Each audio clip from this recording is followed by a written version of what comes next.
నీ కుమారుడు ప్రభువైన యేసుక్రీస్తు వారి రక్త ప్రోక్షణ కిందకొస్తుండగా, దయచేసి ప్రభు ఆత్మ, ప్రాణ, దేహంలో వ్యక్తిగతంగా ప్రభా చేరినటువంటి దేవుని బిడ్డల గుంపుగా మాలోనే కనిపించేటువంటి ప్రతి దోషము, పతనము, అపరాధము, బలహీనతను, పాపమును, దైవతన్ని మా స్వయము, మా అహంకారమును, దైవతన్ని సమస్తమును కూడా కలువరి చే రక్తములో ప్రభు మీరు కడిగి శుద్ధీకరించమని ప్రార్థిస్తా ఉన్నాం. నీ ఆత్మకార్యమాలు సంపూర్ణం చేయమని ప్రార్థిస్తున్నాం. నీ వాక్యం చేత ప్రభా మాకు సంగమునకు ఉతగా స్నానం చేపించేటువంటి దేవుడు అనేందుకు స్తోత్రములు. దైవతని నీ కొరకై మమ్మల్ని సిద్ధపరుస్తున్నటువంటి విధానమును బట్టి స్తోత్రములు. ప్రభా శిలువ కార్యము నాలో మాలో సంపూర్ణం చేయబడి దైవతని యేసుక్రీస్తు ప్రభులో ఉన్నటువంటి శోధింప సఖ్యము గాని ఐశ్వర్యమును మేము ఇక్కడ ఎరగలటకు సహాయం చేయమని ప్రార్థిస్తా ఉన్నాం. ప్రభా ఓటమిలో ఉన్నటువంటి జీవితమును మార్చివేయమని ప్రార్థిస్తా ఉన్నాం. ప్రభా మా నష్టం అంతటిని కూడా ప్రభా తీసేయమని ప్రార్థిస్తా ఉన్నాం. ఈ సాయంకాలం కూడా మరికొంతసేపు నీ వాక్యం దగ్గరికి రావడానికి మీరు అనుకూలపరిచినటువంటి సమయాన్ని బట్టి స్తోత్రములు. ప్రభా యవనస్తులకు మీరు ఇచ్చినటువంటి వాక్యం ఎడల ఆసక్తిని బట్టి, ఆశను బట్టి స్తోత్రములు. ప్రభా అయితే బలహీన నన్ను కూడా జ్ఞాపకం చేసుకోండి. నీ రక్తంతో కడగండి, నీ ఆత్మతో నింపండి, నీ వాక్యం నా నోటిని ఉంచండి. అవసరమైనటువంటి మాటలు మాత్రమే తీసుకుని రండి. లేకపోతే ప్రభు మేమందరం కూడా ఆత్మీయ మేలు పొందగలటకు సహాయం చేయండి. ఒకరి విశ్వాసమును బట్టి ఒకరము తండ్రి ప్రభా మరి మేము మేలు పొందగలట కృపను చూపించుకుని ప్రార్థిస్తాం. ఒకరినొకరు మేము యేసుక్రీస్తు ప్రభువులో బలపరచగలటకు సహాయం చేయమని ప్రార్థిస్తాము. ఈ ప్రభా ఇంటర్నెట్ ఈ యొక్క మరి వ్యవస్థ అంతటిని కూడా మీరు మీ ఆధీనంలో ఉంచుకోండి, సమయాన్ని మీ ఆధీనంలో ఉంచుకోండి. ప్రభా మరి నీ బిడ్డలు ఎటువంటి అక్కరలో, సమస్యలో, శ్రమలో, బంధములో, భయములో ఉన్నారో ప్రభా వాటన్నిటిపై నుంచి వాటన్నిటిపైన అత్యధికమైనటువంటి విజయమును పొంది ఉన్నావు గనుక ఆ విజయంలో మాకు ప్రవేశించడం మాకు నేర్పించమని ప్రార్థిస్తా ఉన్నాం. యేసుక్రీస్తు ప్రభువులో ఉన్నటువంటి మూల పాఠములను ప్రభా కొనసాగుతూ లేకపోతే అంత మాత్రమే కాకుండా పరిపూర్ణతలోనికి మేము కొనసాగిపోగలటకు కూడా సహాయం చేయమని ప్రార్థిస్తాం. నీకు అప్పగించుకుంటూ అంధకార చీకటి శక్తులకు కలువరి విజయమును బట్టి వాటిని బంధిస్తూ ఊహించబడి దానికంటే అడుగుబడి దానికంటే అత్యధికంగా చేయగలిగే శక్తివంతుడు సమర్థుడని నీకు మహిమ ఆరోపిస్తాం. చెప్పశక్యంగా ఈ సంగతులైనటువంటి ఈ మాటలను ముఖ్యమును మీరే బట్టి అనుగ్రహించమని మా ప్రభు మా రక్షకుడైన యేసు క్రీస్తు ప్రభు పేరిట ప్రార్థించి అడిగి పెట్టుకున్నాం తండ్రి. ఆమేన్.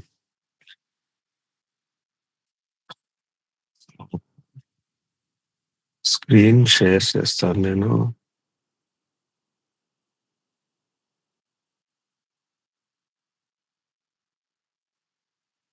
స్క్రీన్ కనిపించినప్పుడు మీరు చెప్పండి కనిపిస్తుందని.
మళ్ళీ ఒకసారి ట్రై చేస్తాను స్క్రీన్ షేర్ చేయడానికి.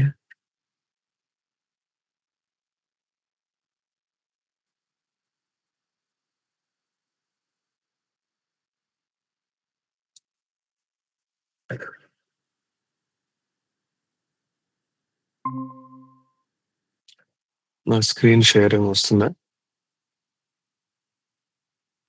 వస్తుందన్న. ఏం కనపడుతున్నాము ఇప్పుడు? జోషువా ఫస్ట్ స్లైడ్ కనిపిస్తుంది, principles of death and resurrection. Okay.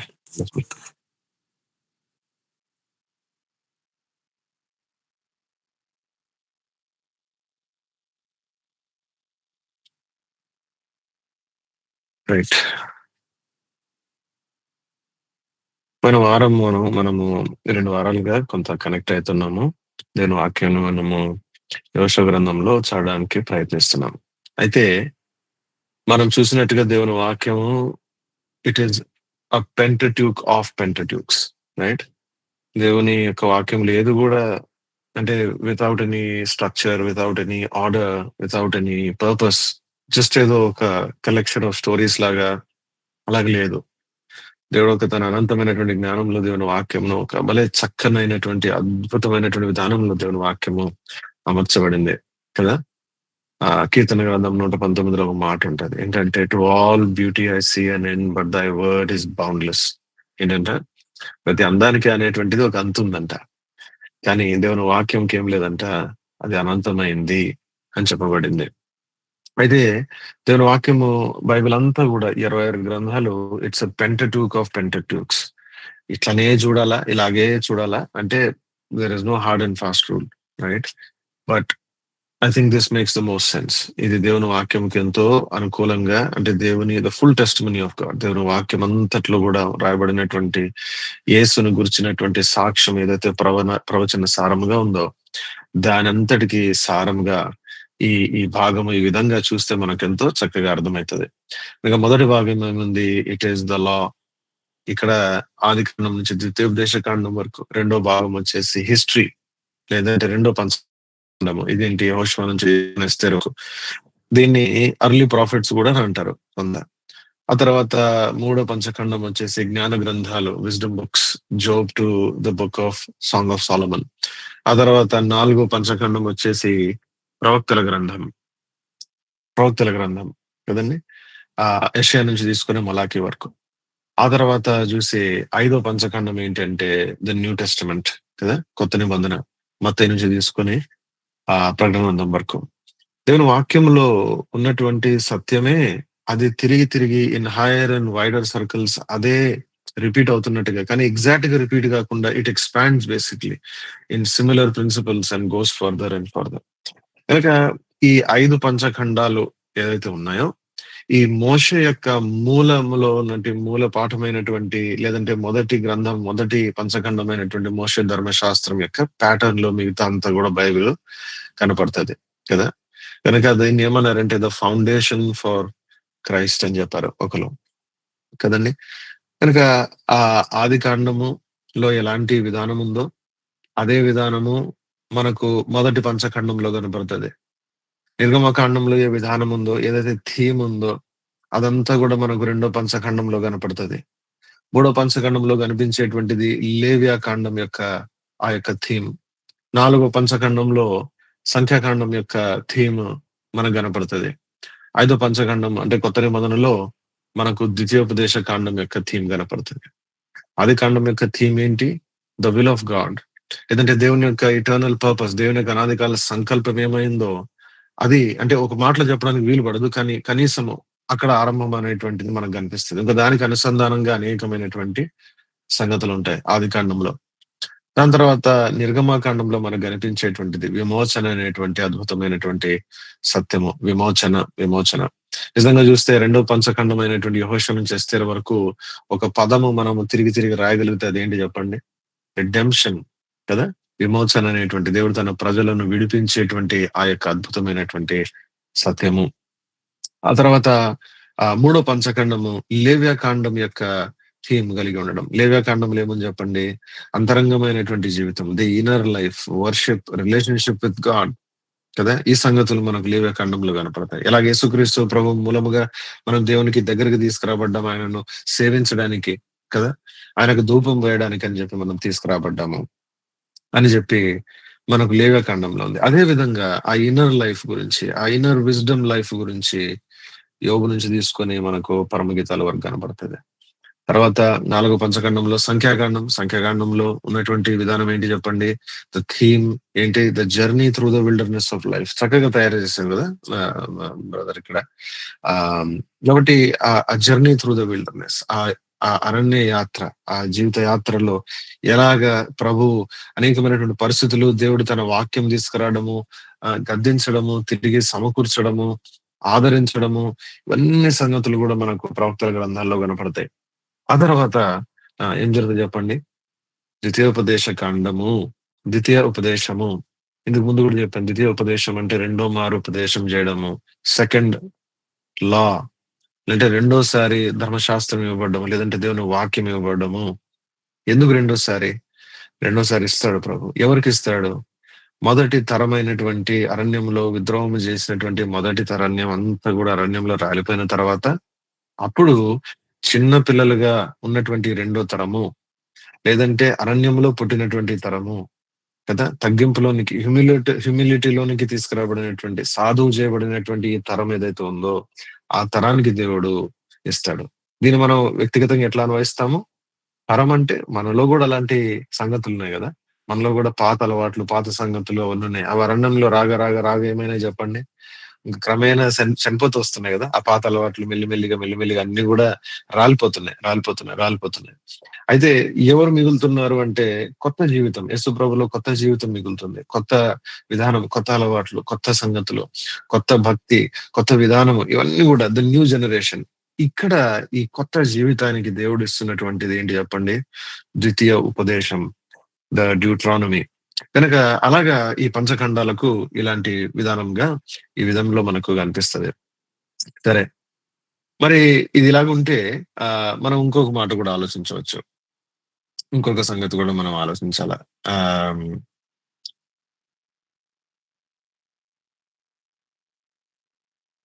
ఇంకో సంగతి కూడా మనం ఆలోచించాల. ఇప్పుడు ఈ రెండో పంచఖండమును మనము ధ్యానిస్తా ఉన్నాం. యెహోషువ గ్రంథం.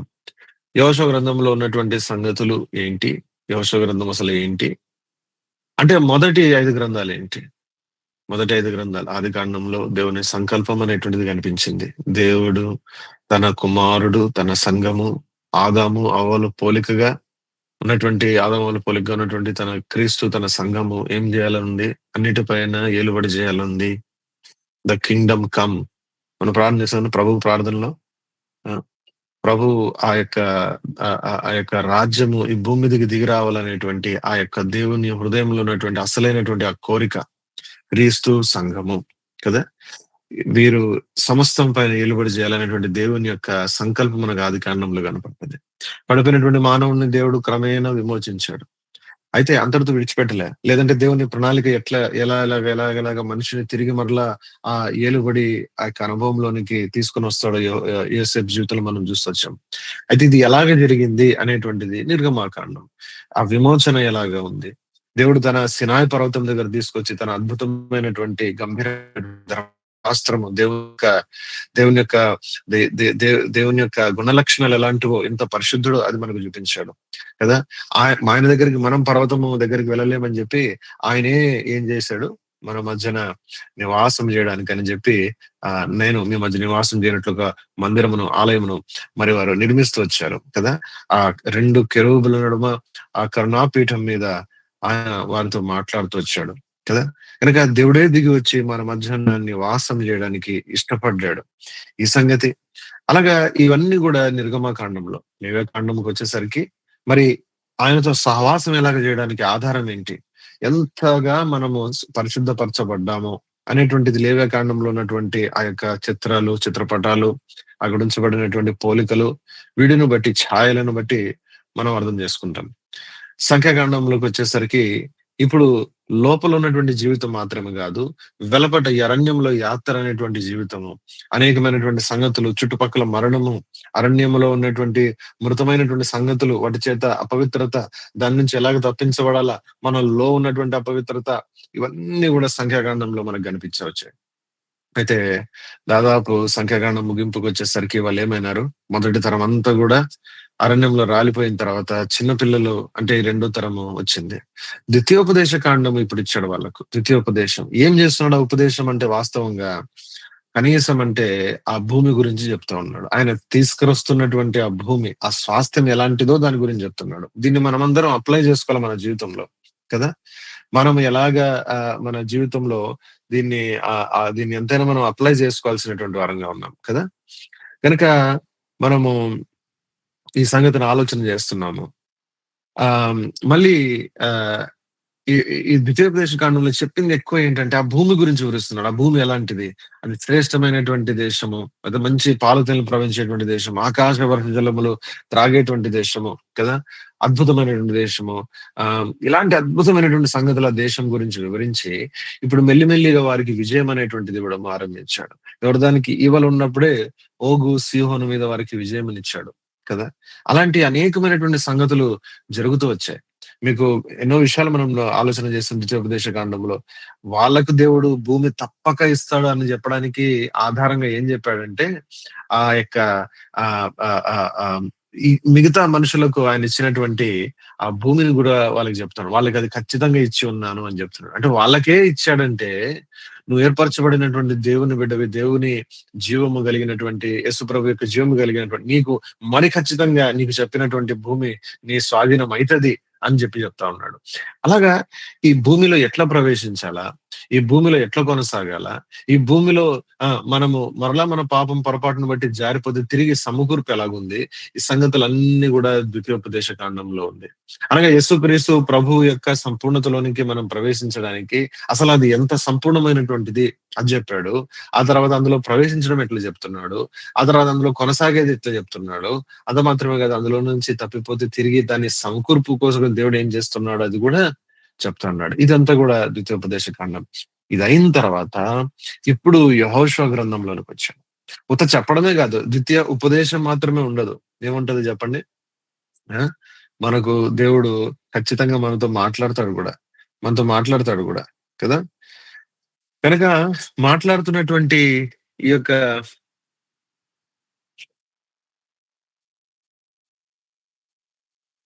నా వాయిస్ వస్తుందమ్మా ఇంకా? వస్తుంది కదా! ఓకే. వస్తుందన్నా? ఓకే. గనుక ఒట్టి ఉపదేశం చేయడం మాత్రమే గాదు. యెహోషువ గ్రంథం ఏంటంటే, ఇప్పుడు దాని అనుభవంలో నిజంగా దాన్ని మనము తీసుకోవడము కదా! అందులో ప్రవేశించడము. చూడండి మనందరికీ తెలుసు కదా! అద్భుతమైనటువంటి మాట చూడండి. ఎఫెసీయులకు రాసినటువంటి పత్రిక మొదటి అధ్యాయము. ఎఫెసీయులకు రాసినటువంటి పత్రిక ఎవరన్నా మ్యూట్ తీసి చదవాల్సొస్తది. ఎఫెసీయులకు రాసినటువంటి పత్రిక మొదటి అధ్యాయము. చూడండి.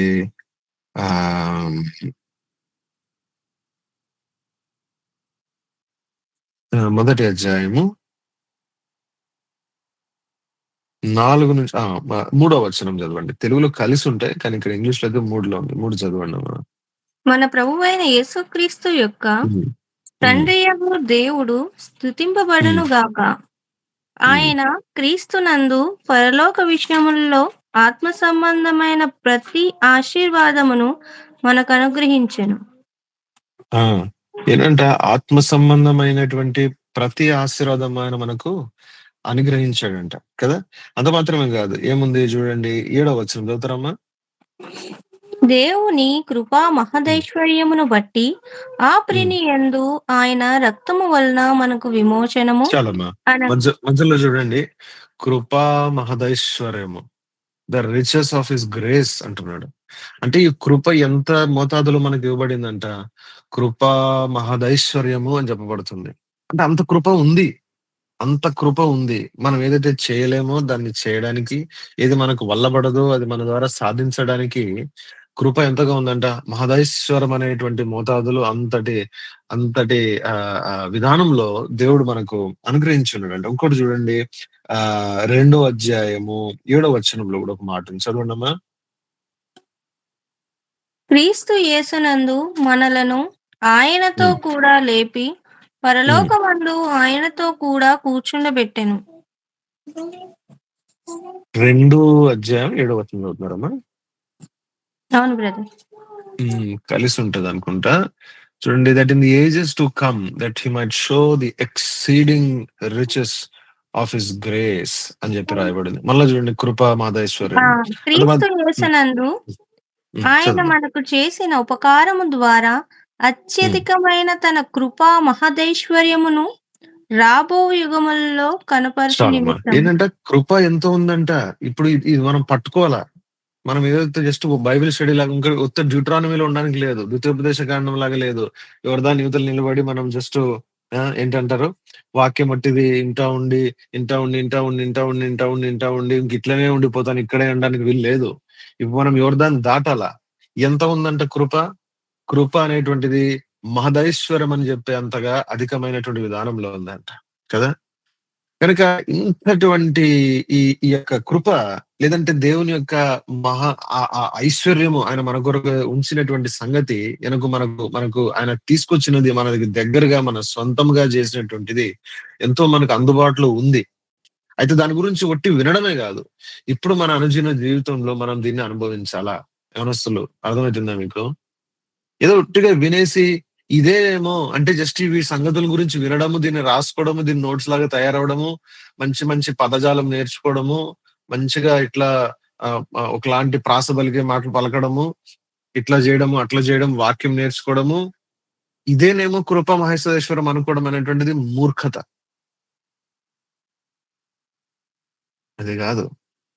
అనుభవ జ్ఞానము కనుక అనుదిన జీవితంలో మనము ఇది అన్వయించుకోవడం అనేటువంటిది 100% సాధ్యము.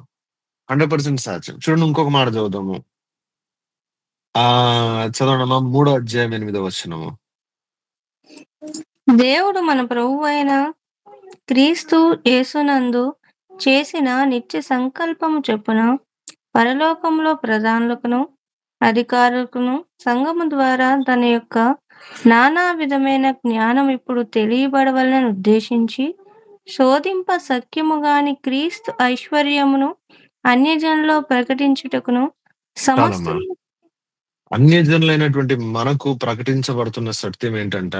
శోధింప సఖ్యము గాని క్రీస్తు ఐశ్వర్యము. మనము ఎంత ఓటమిలో ఉన్నామంటే అసలు ఈ సంగతులు నిజమేనా? అసలు ఇది సాధ్యమేనా? అసలు ఇది వల్లబడుతుందా? ఇది వీలైతుందా? ఇది చెప్పుకునే మాటలేనా? ఇవి జస్ట్ పాటలు పాడే మాటలేనా? జస్ట్ ఇది వాక్యం కూర్చొని వినే మాటలేనా అని చెప్పి మనకు అనిపిస్తుంది.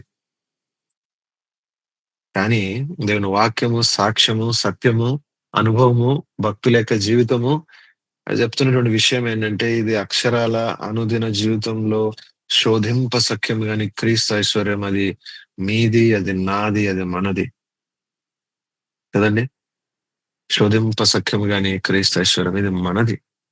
చాలాసార్లు మనకు ఈ ఐశ్వర్యం గురించి తెలియదు. ఐశ్వర్యం గురించి తెలియదు కదా. కనుక మనం నష్టపోతూ ఉంటాం. నేను ఇప్పుడు చూడండి యెహోషువ గ్రంథం దగ్గరికి వెళ్ళి ఫస్ట్ నుంచి 5th చాప్టర్ అంటే దీని అర్థం ఇది, 6-12 అంటే ఇది, 13-22 అంటే ఇది, 23-24 ఇది అంటే దీనివల్ల నీకు లాభం ఏంటి? దీనివల్ల నీకు లాభం ఏంటి? నువ్వు ఒట్టి దీన్ని రాసుకొని అచ్చా ఇట్లుందా, అబ్బా నాకు ఇప్పుడు యెహోషువ గ్రంథం కూడా అర్థం అయిపోయిందని చెప్పి నిజంగా అర్థమైందా?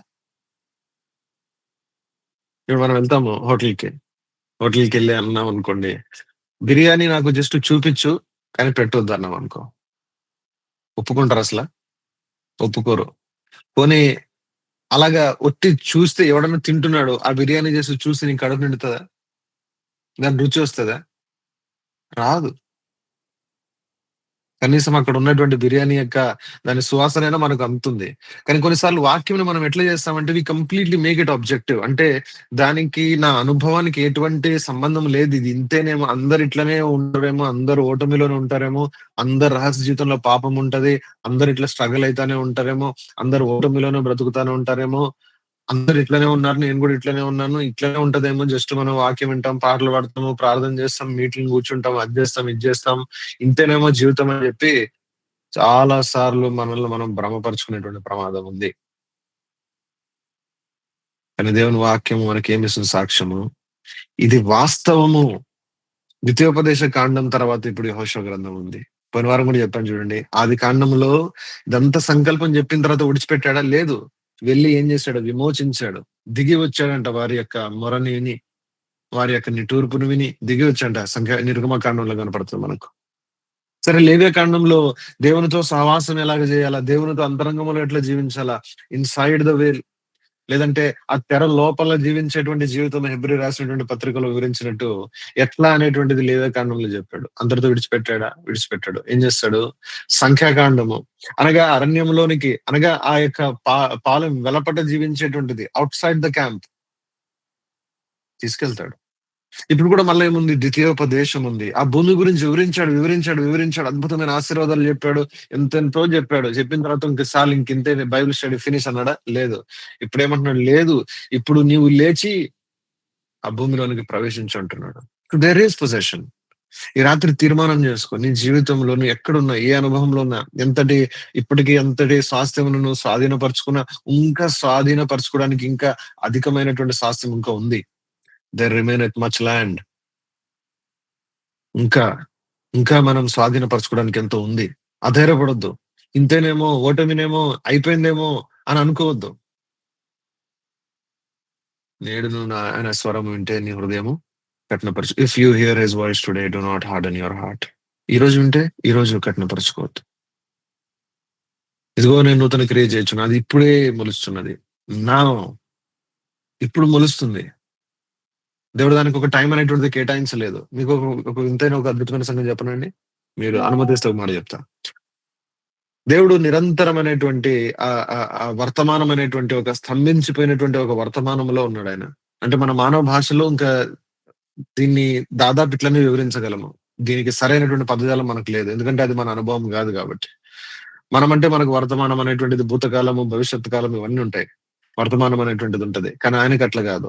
ఆయన ఒక మాటలో చెప్పాలంటే నిలిచి ఉన్నటువంటి, నిరంతరం ఉండేటువంటి ఒక వర్తమానంలో ఉన్నాడు కదా. He is in eternal standing present. అందుకే దేవుడు తన గురించి ఎప్పుడు మాట్లాడినా కూడా ఏమంటాడు? వర్తమానంలోనే మాట్లాడతాడు. ఇన్ ప్రెజెంట్ టెన్స్ లో మాట్లాడతాడు. In relationship of other things, వేరే వాటి గురించి, తన ప్రజలు, తన సంకల్పం, ఈ విషయాల గురించి మాట్లాడినప్పుడు అప్పుడేం చేస్తాడు? గతంలో ఇట్లా చేస్తాను, లేదంటే ఇట్లా చేస్తాను అని చెప్పి భూత భవిష్యత్తు గురించి మాట్లాడతారు తప్ప తన గురించి మాట్లాడినప్పుడు, తన గురించి వివరించినప్పుడు it's always an eternal present.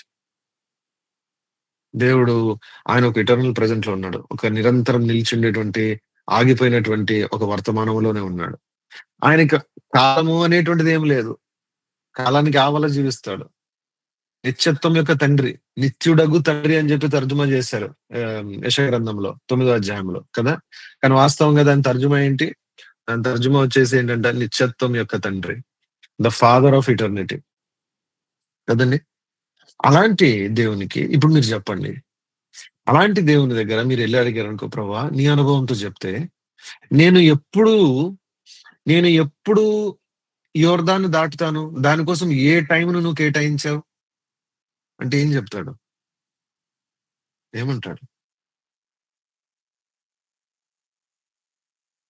ఏమంటాడు? దానికి పర్టికులర్ టైం అనేటువంటిది ఏం కేటాయించలేదు. నీవు నేను ఎప్పుడు ఆ సత్యంను పట్టుకుంటామో దట్ ఈస్ ద టైం. అప్పుడే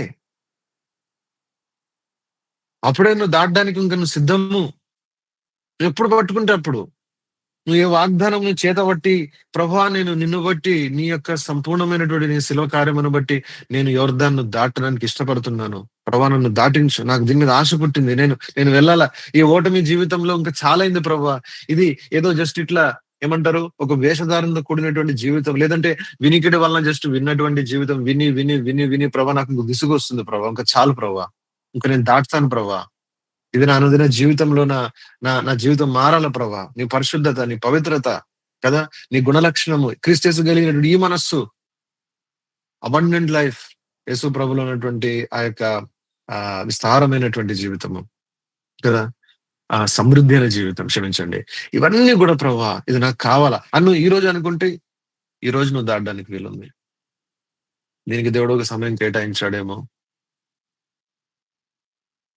అంటే దీన్ని చెప్పడం కొంత కఠినంగా, లేదంటే కొంత కన్ఫ్యూజింగ్ అనిపించవచ్చు. ఎందుకంటే రాబోయే కాలంలో కొన్ని సంగతులు దేవుడు చేస్తాడు. అవి దేని గురించి అవి అంటే, దేవుడు చారిత్రాత్మకంగా చేసేటువంటి కొన్ని కార్యములు ఉన్నాయి. అంటే తన గ్రాండ్ స్కీమ్ ఆఫ్ థింగ్స్ లో, అంటే తన ప్రణాళికలో ఈ విషయం ఎడల, సంఘం ఎడల ఆయన చేయాల్సినటువంటి కొన్ని సంగతులు ఉన్నాయి. దానికి ఒక కాలం అనేటువంటిది నిర్ణయించబడింది. నిర్ణయమైనటువంటి కాలము అని రాయబడింది. దానికి ఒక కాలం అనేటువంటి, కాలము సంపూర్ణమైనప్పుడు తన కుమారుని పంపించని రాయబడింది. కాలం అనేటువంటిది ఉంది. కానీ ఇది మాట్లాడేది వ్యక్తిగతమైనటువంటి అనుభవం గురించి. ఇది మనం వ్యక్తిగతమైన అనుభవం, రెండు కన్ఫ్యూజ్ కావద్దు. సృష్టిలో జరగాల్సినటువంటి, చరిత్రలో జరగాల్సినటువంటి వాటికి కాలం అనేటువంటి దేవుడు కేటాయించాడు. కానీ మాట్లాడుతున్నటువంటిది మన వ్యక్తిగతమైనటువంటి అనుభవానికి, యేసు ప్రభువుల ఆశీర్వాదంలోనికి రావడానికి. ఇది నీ సొంతం అంటున్నాడు కదా. ఇది ఇప్పుడే సాధ్యం, ఇప్పుడే సాధ్యం ఇది. కనుక యెహోషువ గ్రంథము, అందుకే మీకు ఇది ఇంకా ఆగి ఇంత వక్కానించి చెప్పేది ఎందుకంటే, దాని తర్వాత లోపలికెళ్ళి మనం డిస్క్రైబ్ చేసి దాన్ని మనము దాన్ని ఎక్స్‌పాజిటరీగా దాన్ని మనం చూసుకోవడంలో అది పెద్ద వింత కాదు. కానీ వింత అసలైనటువంటి క్రిటికల్ మ్యాటర్ ఏంటంటే, నీకు ఈ జీవితం కావాలా? ఒట్టి వాక్యమే ఇంటా ఉండిపోతావా? లేదంటే నేను నీళ్ళలో దిగుతాను ప్రభా, నేను దిగాల ప్రభా, చాలు ప్రభా, ఇంక చాలు ప్రభా, నేను నేను విజయంలోనికి ప్రవేశించాలి ప్రభా, విన్నాను ప్రభా, నాకు ఆశ పుట్టింది ప్రభా, ఈ ఇమ్మానుయేల్ దేశం గురించి విన్నాను, ఇంక నేను వెళ్ళాలి ప్రభా ఆ దేశానికి అని చెప్పి. యాత్రికుని ప్రయాణం పుస్తకం చదివారా మీరు పిల్లలు, యవనస్తులు ఎవరైనా చదివారా? చదవండి. చదివారా? యాత్రికుడు ఏం చేస్తాడు? యాత్రికుడు ఏం చేస్తాడు? వెనకాల నుంచి అందరు పిలుస్తా ఉంటారు. అందరు లోకము వాళ్ళు వీళ్ళందరూ పిలుస్తా ఉంటే ఏం చేస్తాడు? చెవుల్లో ఏలు పెట్టుకుంటాడు. ఏలు పెట్టుకొని పారిపోతా ఉంటాడు. చేయడానికి సిద్ధమా? చేయడానికి సిద్ధమా? ఒకటి గుర్తు పెట్టుకోండి, వాక్యం నేర్చుకోవడం అనేటువంటిది it can become a hobby. నా మాట అర్థమవుతుందా?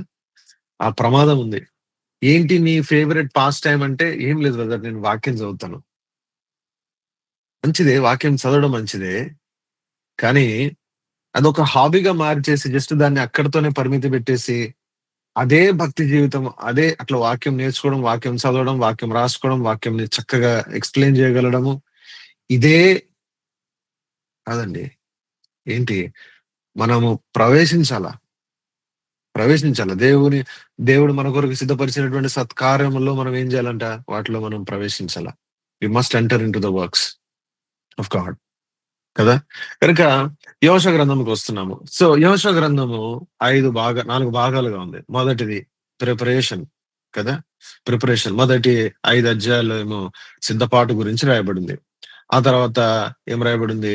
ఆ ఆ రెండోది ఎంటరింగ్, ప్రవేశించడం, లేదంటే కాన్కరింగ్, ఓవర్‌కమింగ్. ఈ సంగతులు 6-12 రాయబడ్డాయి. 6 నుండి మొదటి 5 అధ్యాయాల్లో వాళ్ళు ఎట్లా సిద్ధపడ్డారో అనే దాని గురించి రాయబడింది కదా. ఆ ట్రాన్సిషన్ గురించి చెప్పాడు. వాక్యం విన్నారు ద్వితీయోపదేశ కాండంలో, ఇప్పుడు ఆ ట్రాన్సిషన్ గురించి వింటున్నారు. ఎట్లా సిద్ధపడాలనే దాని గురించి మొదటి 5 అధ్యాయాల్లో ప్రిన్సిపల్స్, నియమాలు, సూత్రాలు ఉన్నాయి. ఆ తర్వాత 6-12 ఇక్కడ మనకు యుద్ధం కనపడుతుంది. ఈ 6-12లో కనీసం 3 ప్రాముఖ్యమైనటువంటి యుద్ధాల గురించి రాయబడ్డాయి కదా. ప్రాముఖ్యమైనటువంటి 3 యుద్ధాలు ఉన్నాయి. ఒకటేమో యెరికో ఆయి సంబంధించినటువంటి జరిగినటువంటి అది వాస్తవంగా యుద్ధమే కాదు, అది యెహోవా యుద్ధము కనుక దాని సందర్భంలో జరిగినటువంటి పోరాటము.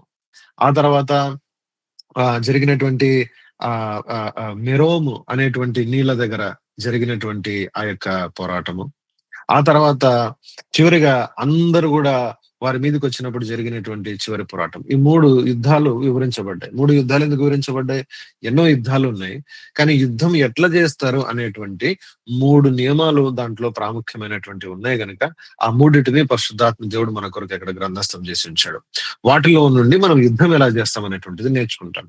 ఆ తర్వాత 13-22 వరకు ఈ వచ్చినటువంటి భూమిని ఎట్లా మనం దీన్ని స్వాధీనపరుచుకుంటాం, పొజెసింగ్ ఎలాగా, రిసీవ్ ఎట్లా చేసుకోవాలా అనేటువంటిది ఉంది కదా.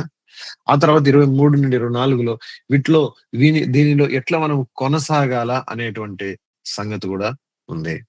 దేవుని వాక్యం అంత అద్భుతమైనటువంటిది. కానీ జాగ్రత్త, అద్భుతమైనది అని చెప్పి ఆ వాక్యంకే చుట్టూ బంగారం దూడ తయారు చేసి డోంట్ బికమ్ ఒక పదం ఉంది ఏంటంటే బిబిలియోలేటరీ అంటే ఐడాలట్రీ లాగా. బిబిలియోలాటరీ అంటే అర్థం ఏంటి? దేవుని వాక్యముని ఒకలాంటి విగ్రహం లాగా చేసేసుకొని, మీకు అర్థమవుతుందని చెప్పేది. దేవుని వాక్యమే ఒక విగ్రహం లాగా అయిపోయి ఇంకా దానికే అంత పెద్ద పీఠం వేసేసి ఇంకా అదే అంతు అన్నట్టుగా చేసి నష్టపోయే ప్రమాదం ఉంది కదా. కనుక జాగ్రత్త.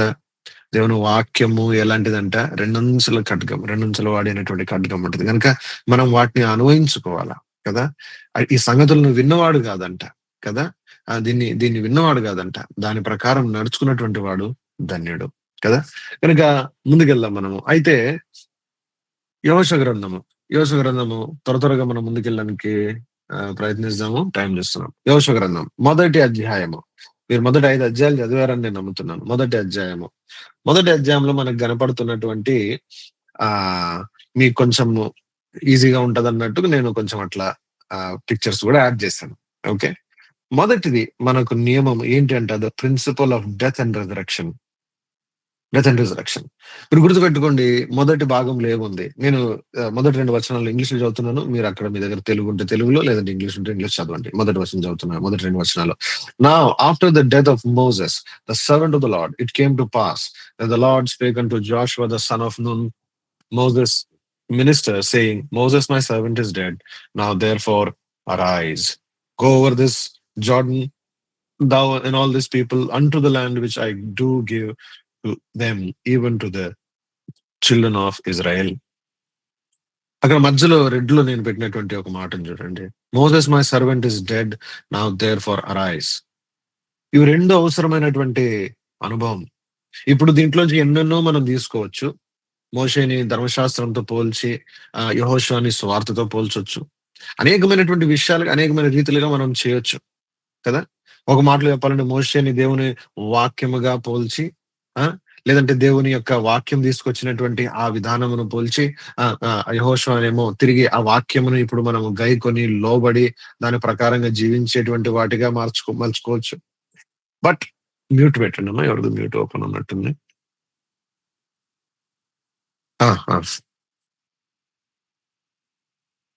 మరి ఎంతసేపు నుంచి రావట్లేదు మీకు ఇది? అవునా? Okay, let's try it one more time.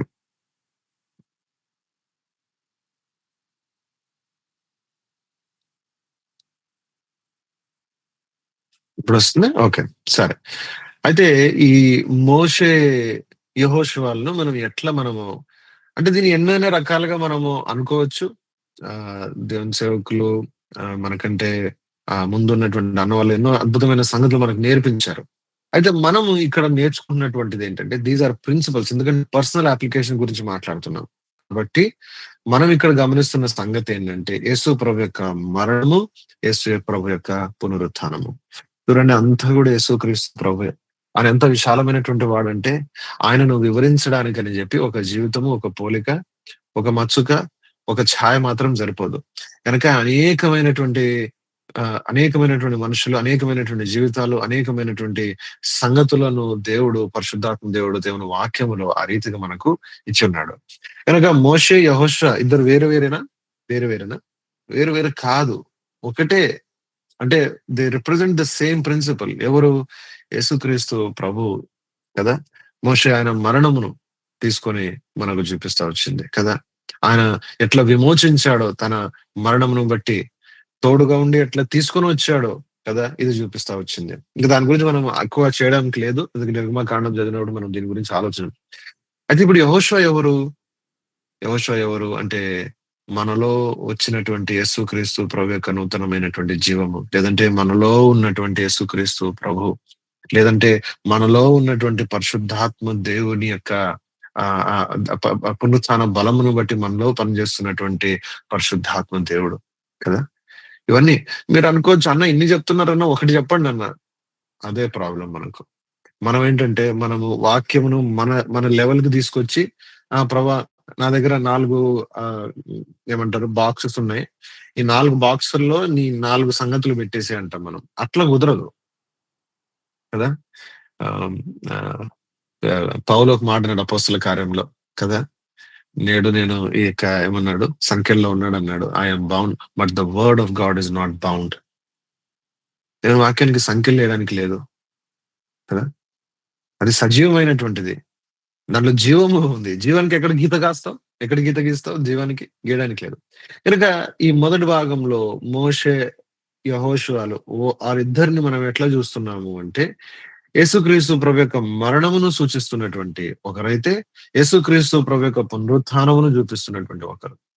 ఒకరు యేసుక్రీస్తు ప్రభు యొక్క విమోచన చూపిస్తా ఉంటే, ఒకరు యేసుక్రీస్తు ప్రభు యొక్క విజయాన్ని చూపిస్తున్నట్టుగా మరొకరిని చూస్తున్నాము కదా. The victory of the lord Jesus Christ. ఎందుకు ఇట్లా అంటున్నామంటే, ముందుకెళ్దాం చూడండి. ఎందుకు అంటున్నామంటే 3వ వచనము తెలుగులో చదువుతారమ్మా? 3వ వచనం చదవండి తెలుగులో.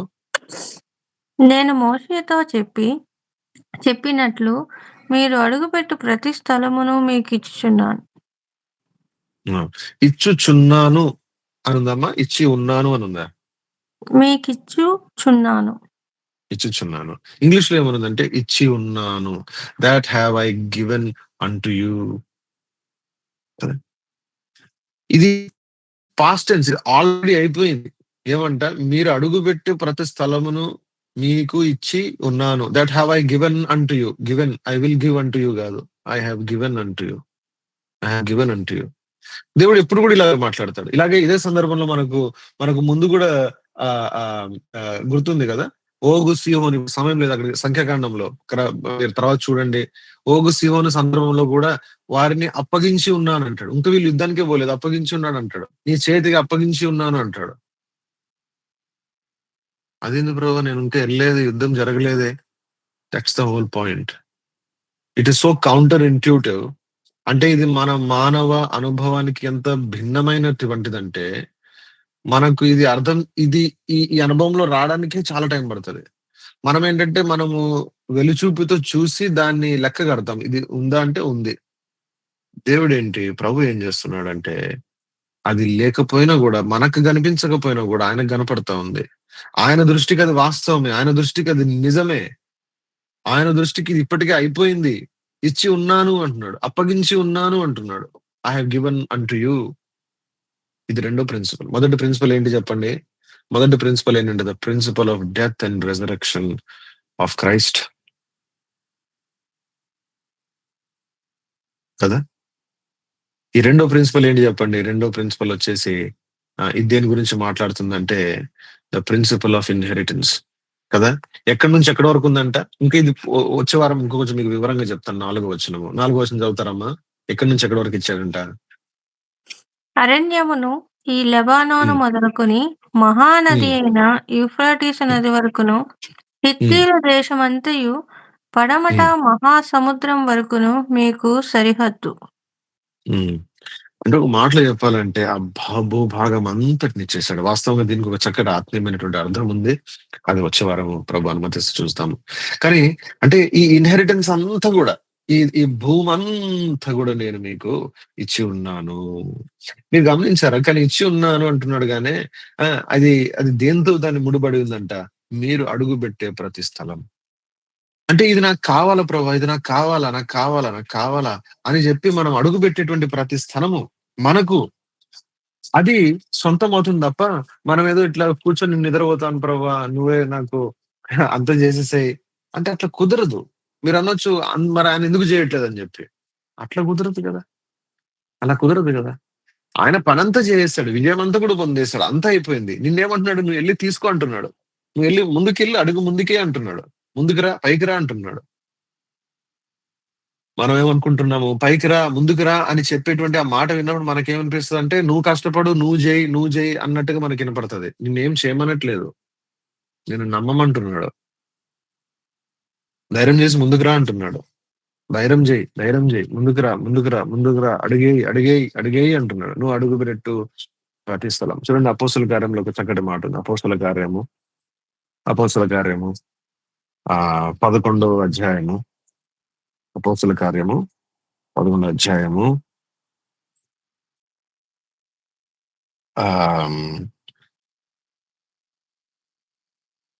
23వ వచనం. ఇది అంతియోకోలో ఉన్నటువంటి భక్తులకు బర్నబా చెప్తున్నటువంటి మాటలు. చూడండి ఏం రాసినాయి, చదవనమ్మా. అతడు 11వ వచ్చి అధ్యాయం 23. అతడు వచ్చి దేవుని కృపను చూచి సంతోషించి ప్రభువును స్థిర హృదయముతో హత్తుకొనవలెనని అందరినీ హెచ్చరించెను. ఏంటంటమ్మా హృదయం గురించి ఏమంటున్నాడు మరి చెప్పండి? స్థిర స్థిర హృదయముతో. స్థిర హృదయముతో. కృప ఉంది కానీ స్థిర హృదయంలో నిబ్బరం కలిగి హృదయం నిబ్బరం కలిగి, హృదయంలో ధైర్యం తెచ్చుకొని, హృదయంలో ఆ నిశ్చయతను పట్టుకొని, దానియేలు ఏం చేసుకున్నాడంట హృదయంలో? ఏమని నిశ్చయించుకున్నాడంట? తన్ను ఆ యొక్క రాజు యొక్క భోజనమును బట్టి, ఆహారమును బట్టి తను తాను అపవిత్రపరచుకోకూడదని చెప్పి తన హృదయంలో నిశ్చయపరచుకున్నాడంట. హి పర్పస్డ్ ఇన్ హిస్ హార్ట్. కనుక ఇది హృదయంలో తీసుకునే తీర్మానం విషయం. నువ్వేదో చేయమనట్లేదు దేవుడు. ప్రమాదం అక్కడ జాగ్రత్త. మన ట్రైనింగ్, మన ట్యూనింగ్ అలాగుంది. ఏంటంటే దేవుడు అన్నాడు అనుకో, ధైర్యం తెచ్చుకో. మనం ఏంటంటే ఆ ధైర్యం కూడా నేనే తెచ్చుకోవాలా అంటాం మనం. ధైర్యం నీది కాదు అది. ధైర్యం ఎక్కడి నుంచి వస్తుంది? ఈ వాగ్దానాలన్నీ ఎందుకు ఇస్తున్నాడు? చూడండి, రోమిల్ రాసినటువంటి పత్రిక. ధైర్యం ఎందుకు ఆ ధైర్యం ఎక్కడి నుంచి రావాలా? ఆ హృదయంలో ఆ నిబ్బరము కలిగి, ఈ భూమంతటిని నేను నీకు ఇచ్చి ఉన్నాను అని చెప్పడానికి నువ్వు అడుగుపెట్టే ప్రతి స్థలంకు ఆ మనలో ఆయన మనలో ఒక విధంగా చెప్పాలంటే మనలో రేపుతున్నటువంటి ఆ ఆశను అది ఎక్కడి నుంచి పుట్టుకొని వస్తుంది చూడండి. అది ఆయన వాక్యమే చేస్తుంది మనలో. 4వ అధ్యాయము రోమిల్ రాసిన పత్రిక 4వ అధ్యాయము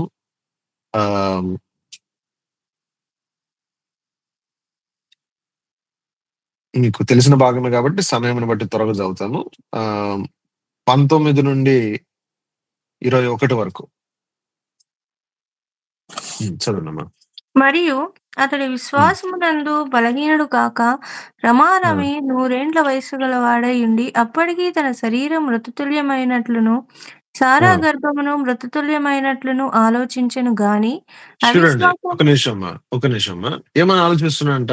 తన శరీరము, సారా గర్భము ఏంటంట? మృతతుల్యము. ఇంకా మా వల్ల పడదు, నా వల్ల అవ్వదు. మనం కూడా అనుకుంటాం, ప్రభా ఇది నా చేత కాదు కదా ప్రభా, ఇది నా వల్ల అవ్వదు కదా ప్రభా. వాళ్ళంటే భక్తులు, వాళ్ళంటే జీవితంలో. ఇంకొకటి చెప్తాం చూడండి, మీ భక్తి అన్నిటికీ ఆపాదించాల, అన్నిటి మీద పనిచేయాల. నీ ఉద్యోగం మీద పనిచేయాలా, నీ చదువు మీద పనిచేయాలా. నా చదువు అంతా కూడా కచ్చడలాగా ఉంది ప్రవ్వా, కానీ నేను భక్తి చేస్తానంటే అట్లా కుదరదు. అలా లేదు. అది ఆయన విజయం అన్నిటి మీదకి వచ్చింది. ఇప్పుడు మోషే ఏమనుకుంటున్నాడు? క్షమించండి, అబ్రాహాం ఏమనుకుంటున్నాడు? నా శరీరము సారా గర్భము అని చెప్పి తన విషయం ఆలోచిస్తున్నాడు. ప్రాక్టికల్ గా, బయాలజికల్ గా తన జీవితము, తన లిమిటేషన్స్, తన హద్దుబాట్లు తనకు తెలుసు, గుర్తించాడు, దాన్ని ఎక్నాలెడ్జ్ చేశాడు. కొందరు మనం ఎట్లుంటాము, ఇదంతా ఎట్లనో ఉంటుంది ప్రభా, ఇదంతా ఇది జస్ట్ మనం మైండ్ లో కూర్చొని మంచిగా దేవుని వాక్యం వింటూ ఏదో కొంతసేపు అట్లా టైంపాస్ లాగా. దేవుని వాక్యం టైంపాస్ కానివద్దు, ఉత్త కాలక్షేపం కానివద్దు, ఉత్త విన్నటువంటి మాటలుగా ఉండనికు, ఒక పూట చేసేటువంటి ప్రతి విషయంలో ప్రవేశించని దేవుని వాక్యం అన్ని నువ్వు అడుగుపెట్టి ప్రతి స్థలము, అది నీ ఉద్యోగం కావచ్చు, నీ ఆరోగ్యం కావచ్చు, నీ పిల్లలు కావచ్చు, నీ చదువు కావచ్చు, నీ భవిష్యత్తు కావచ్చు, నీ మ్యారేజ్ కావచ్చు, అన్ని విషయంలో అడుగుపెట్టి ప్రతి స్థలం నీకు ఇస్తాను, నీకు ఇచ్చి ఉన్నాను అంటే అది నీ పేరు మీద రాసిచ్చేస్తాడనా? అది కాదు. దాని అర్థం ఏంటంటే ఆ సమృద్ధి అయినటువంటి అనుభవము, ఆ భూమి ఇచ్చేటువంటి శ్రేష్టమైనటువంటి సంగతులు అది నీది అవుతాయి అంటున్నాడు. ముందు చదవండమ్మా. అవిశ్వాసం వలన దేవుని వాగ్దానం గురించి సందేశింపగా దేవుని మహిమపరిచి ఆయన వాగ్దానమును చేసిన దానిని నెరవేర్చుటకు సమర్థుడని రూఢిగా విశ్వసించి విశ్వాసం వలన బలము నొందెను. ఏంటంట? ఆ వచ్చినటువంటి వాగ్దానము లేదంటే ప్రభు ఏంటి ఇంత పెద్ద మాట చెప్పేశాడని చెప్పి దానిని బట్టి అభ్యంతరపడక, దానిని చూసి ఈ డింట్ స్టాగర్ అని రాసిండు. అంటే దాన్ని చూసి చలించిపోయేటువంటి విధంగా కాకుండా ఇంకా భిన్నంగా ఏంటంటే ఆ వాగ్దానమే తనను బలపరిచిందంట. అరే ఇంత గొప్ప వాగ్దానం ఇచ్చాడు కదా, మరి నేను ధైర్యం చేయాలా, మరి నేను నమ్మొచ్చు దీన్ని అని చెప్పి వాగ్దానం చేసినటువంటి వాడు నమ్మదగిన వాడు అని చెప్పి. నీలో ఉందని నాలో ఉందని కాదు. మీరు గమనిస్తున్నారా? ఎక్కడి నుంచి వచ్చింది తనకు ధైర్యము? ఎక్కడి నుంచి వచ్చింది తనకు ఆశ? నిరీక్షణ లేనప్పుడు నిరీక్షణకు విరోధముగా ఎట్లా నిరీక్షించగలిగినాడు? తనలో ఏం లేదని అర్థమైంది. మళ్ళీ ఎక్కడి నుంచి వచ్చిందంటే ఆ వాక్యం వినటం వలన విశ్వాసం, క్రీస్తు విషయమైనటువంటి వాక్యము విన్నటువంటి దీన్ని పట్టుకొని ఇప్పుడు ఏమంటున్నాడు? అబ్బా, చెప్పినటువంటి వాడు ఖచ్చితంగా నమ్మదగిన వాడు, ఏదైనా చేయగలడు అని చెప్పి ఏం చేయగలిగినాడు? నమ్మగలిగినాడు. అది నమ్మడమే ఆయనకి ఏమని ఆపాదించబడిందంట? ముందు చదువుతారమ్మా. అది అతనికి నీతి అని ఎంచబడిందంట. చూడండి 22. అందుచేత హ్మ్. అది అతనికి నీతిగా ఎంచబడెను. ఆ! ఏమి నీతిగా ఎంచబడింది చెప్పండి? ఏం నీతిగా ఎంచబడింది? వాగ్దానం చేసిన వాడు నమ్మదగిన వాడని చెప్పి నెరవే విశ్వాసమును బట్టి బలపడ్డాడు గదా! అది ఆయనని నీతిగా అది ఆయన ఎడల నీతిగా ఎంచబడిందంట. ఇంకా పిల్లలు పుట్టలే. మీకు అర్థమవుతుందా? ఇంకా విజయం రాలే. అట్లిస్తాడు దేవుని విజయము. దేవుని లెక్కలు అలాగుంటాయి. మనమేంటి? మనం ఎళ్లి, చూసి, చేసి విజయం పొందితే అప్పుడు లాస్ట్‌లో సర్టిఫికేట్ ఇస్తాము. Okay. Work is completed. Work completed అని చెప్పి. దేవుడు గాదు. ముందే ఇస్తున్నాడు. ఎంత ఖచ్చితం అంటే ఇదిగో ఇప్పుడే ఇస్తానంటున్నాడు. అది మనం పొందగలము. అట్లా నీతి అని ఆపాదించబడి, ఆ తర్వాత ఏం చేశాడు? మనం చూస్తూ వచ్చాము కదా! దాని తర్వాత తనను అనేకులకు తండ్రిగా దేవుడు ఇస్సాకుని తీసుకొనొచ్చాడు తనలో నుండి. కదా! మీరు గమనిస్తున్నారా? అంటే ఏదన్నా జరగక ముందే మనం నీతిమంతులుగా తీర్చబడగలము. ఏదన్నా జరగక ముందే మనము విశ్వాసంలో బలపడగలము. ఏదైనా చూడక ముందే నమ్మదగిన వాగ్దానం చేసిన వాడు నమ్మదగిన వాడని చెప్పి మనము నమ్మగలము. అదే వాస్తవంగా బైబిల్ విధానము. పాట పాడతాం కదా! చూచు ఆ! చూచి నమ్ము వారి కంటే చూడక నమ్మువారే ధన్యులు. ఎందుకు వాళ్ళు ధన్యులు? ఏం చేశారు వాళ్ళు? ఏం జరుగుతుందక్కడ? వాగ్దానమును చేతబట్టుకున్నారు. వాగ్దానమును నమ్మినారు. ఇంకోటి మనుషులు మనం ఎంత అహంకారులమంటే, ఎంత మనకు ఎంత ప్రౌడ్ అంటే మనము, ఆ వాగ్దానం నమ్మడం గూడా అబ్బా! నేను వాగ్దానం నమ్మాను అనుకుంటాము. అడుక్కునేవాడు భిక్షం దొరికితే, భిక్షం దొరికింది నాకని జెప్పి తల ఎగరేస్తాడా? ఎగరేయడు. వాగ్దానం జేసిన వాడు నమ్మదగిన వాడని జెప్పి దేవునికి మహిమ ఆరోపిస్తాడు. కదా! దేవునికి మహిమ ఆరోపిస్తాడు. కనుక ఇలాగా దేవుని వాగ్దానము కదా! అనే విషయంలో కనుక ఈ మాటను ఎందుకు మారుకి చెప్తున్నాను మీకంటే యెహోషువ గ్రంథంలో మీరు ఇనన్ని కొత్తవి నేనేం చెప్పట్లేదు కదా! యెహోషువ గ్రంథం అందరికీ తెలిసిందే. యుద్ధ గ్రంథము, విజయము, అడుగుపెట్టే ప్రతి స్థలము. కానీ దాని అర్థం ఏంటి? ఇప్పుడు ఇక్కడి నుంచి లేస్తావు. రాత్రి అయితది, 11 అయితది, 12 అయితది వాటెవర్. నువ్వు ఎళ్లి ఏం చేస్తావు? రేపు పొద్దున నీకు ఎట్లా మారుతది? అది ఇప్పుడే మారగలదు. ఇప్పుడే మారగలదు. ఏదో నేను బాగా వాక్యం విని ఒకరోజు నాకొక ఫీలింగ్ వస్తుంది. నీకేం ఫీలింగ్ రాదు. అబ్రాహాంకి ఏం ఫీలింగ్ వచ్చింది? అబ్రాహాంకి ఏమైనా అనుభూతి వచ్చిందా? లేదు. ఇంకా తనకు తన శ్రమ కనపడతా ఉంది. తన శరీరం నిర్జీవమని, సారా గర్భం ఎండిపోయిందని చెప్పి ఆలోచించాడంట. ఆలోచించాడంట. దాని గురించి ఆలోచిస్తున్నాడు. అవును కదా! నా దగ్గర కంటికి కనపడిచేటువంటి ఎటువంటి ఆధారాలేవి లేవే అని చెప్పి. మీకు అర్థమైతుందా? ఇది ఆధారం లేనప్పుడు నమ్మే సంగతే ఇది. ఆధారం లేనప్పుడు నమ్మినటువంటి దాని కోసం ఏదో కొత్త స్పెషల్ పాయింట్స్ ఏమి ఇవ్వరు. అబ్బా! ఆధారం లేకున్నప్పుడు నమ్మాడని చెప్పి. లేదండి. ఆధారము లేనప్పుడే నమ్మడం అనేటువంటిదే అది సరైనటువంటి, ఉచితమైనటువంటి విధానము. ఎందుకు? వాగ్దానం చేసినటువంటి వాడు నమ్మదగిన వాడు. వాగ్దానాలంతా అద్భుతమైన ఎక్సీడింగ్ గ్రేట్ ప్రామిసెస్. 2 పేతురు 1 వచనంలో రాయబడింది. అత్యధికమైనటువంటి అమూల్యమైనటువంటి వాగ్దానాలంట. ఎందుకు? చేసినటువంటి వాడంతటి బలమైనటువంటి వాడు. ఇచ్చినటువంటి వాగ్దానాలంతా అద్భుతమైనటువంటి గనక ఏంటంట, ఆ వాగ్దాన చేతనే ఏంటంట బలము, విశ్వాసమును బట్టి బలం పొందాడంట. ఆ వాగ్దానం బలహీనపరచబడే బదులు, ఇంకా బలహీనపరిచే బదులు అది బలపరిచిందంట. అది బలపరిచిందంట. కనుక ఏమంటున్నాడు? నువ్వు అడుగుపెట్టు ప్రతి స్థలము నీకు ఇచ్చి ఉన్నాను అంటాడు. ఇచ్చి ఉన్నాను అన్నాడు. ఇంకొక 10 నిమిషాలు తీసుకోవచ్చా? మీకు టైం లేట్ అవుతున్నట్టుంది. ఓకే. ఒక్క 10 నిమిషాలు తీసుకుందాం. సరే, ముందుకెళ్దాం. కదా! ఆ తర్వాత ఇప్పుడు 5 నుంచి చదువుదాం. 5 నుంచి దాదాపు మనము 5 నుంచి అంటే 5 నుంచి వరకు దాదాపు 9 వరకు మాటలున్నాయి. మీరు ఇది చదివారు కాబట్టి నేను ఎక్కువ టైం తీసుకోవట్లేదు టెక్స్ట్ లోపలికెళ్ళడానికి. కానీ మీకు జస్ట్ ఆ నియమము, దాంట్లో ఉన్నటువంటి నియమం ఏంటి కనపడుతుంది మనకు అనేది మట్టు మీకు జ్ఞాపకం చేస్తున్నాను నేను. కదండీ! కనుక ఇక్కడ చెప్పినటువంటి మాట 5 నుంచి చదువుతారమ్మా, అక్కడక్కడ కొన్ని మాటలు చదవండి. 5-9 వరకు ఉన్న విషయం ఏంటంటే యెహోవాతో మాట్లాడుతున్నాడు. యెహోషువతో మాట్లాడుతున్నాడు కదా. పైన ఉన్నట్టు కూడా యెహోషువతోనే మాట్లాడాడు. మీరు గమనించారా మాట? ఎవరితో మాట్లాడుతున్నాడు? ఈ మాటలన్నీ కూడా మొదటి అధ్యాయంలో దాదాపు 10 వరకు మాటలన్నీ కూడా ఎవరితో మాట్లాడుతున్నాడు?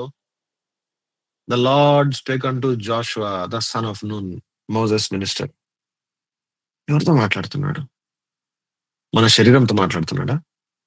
గుర్తుపెట్టుకో, నీ క్రైస్తవ జీవితంలో మనం ఆత్మ, ప్రాణ, శరీరం కలిగినటువంటి ఒక మనలో ఈ 3 భాగాలు ఉన్నాయని మనం గుర్తుపెట్టుకోవాలి. దేనితో మాట్లాడుతున్నాడు దేవుడు? దేన్ని ధైర్యపరుస్తున్నాడు? దేన్ని బలపరుస్తున్నాడో మనం గుర్తించాల కదా. ఆత్మను బలపరుస్తున్నాడు. ఎవరితో మాట్లాడుతున్నాడు? ఎవరితో మాట్లాడుతున్నాడు? మనలో ఉన్నటువంటి యేసయ్య జీవంతో మాట్లాడుతున్నాడు. యేసయ్యతో మాట్లాడుతున్నాడు.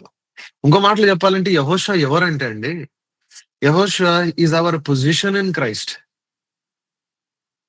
Are victorious position in Christ. యేసుక్రీస్తు ప్రభులో ఆ విజయవంతమైనటువంటి స్థానములో మనం తీసుకురాబడ్డాం కదా. అది ఆ యెహోషువ మాట్లాడుతున్నాడు. మీరు అనుకోవచ్చు, అన్న ఇది యేసు ప్రభువా మనలో ఉన్నది, పరిశుద్ధాత్మ దేవుడా, లేదంటే మనలో ఉన్నటువంటి విజయవంతమైనటువంటి యేసు ప్రభు యొక్క ఆ స్థానమా, ఏంటి ఇది? అన్నీ అదే. అదేంటన్నా క్లియర్ లేదు? క్లియర్ గా ఉండదు. నువ్వు నాకు రాసివు ఎగ్జాక్ట్ గా ఎప్పుడు సాయంత్రం నుంచి రాత్రి అయిందని చెప్పి, అప్పుడు నేను నీకు ఇది క్లియర్ గా చెప్తా. అంటే దేవుని వాక్యం ఏది కూడా క్లియర్ గా చెప్పడానికి లేదా అనట్లేదు. నేను అనడం ఏంటంటే, ట్రూత్ ఈజ్ వెరీ కాంప్రిహెన్సివ్. మనం ఏంటంటే మనుషులం కాబట్టి మనకు లెక్కలు, గీతలు, గిరలు గీసుకోవడానికి మనం ప్రయత్నిస్తాం. There is a principle of rightly dividing the word of God ఉంది కదా. ఏ యుగానికి ఏది వర్తిస్తుంది, ఇవన్నీ కూడా చూసేది ఉంది. కానీ ఇక్కడ మనం పర్సనల్ అప్లికేషన్ గురించి మాట్లాడుతున్నాం. So things are very tightly knit here. ఇదంతా కూడా ఎవరితో మాట్లాడుతున్నాడు? యెహోషువతో మాట్లాడుతున్నాడు. ఇది మనతో మాట్లాడుతున్నాడా? అంటే ఒక మాటలో చెప్పాలంటే ఇదంతా ఎవరి మీద ఆధారపడింది? ఇది యెహోషువ మీద ఆధారపడింది.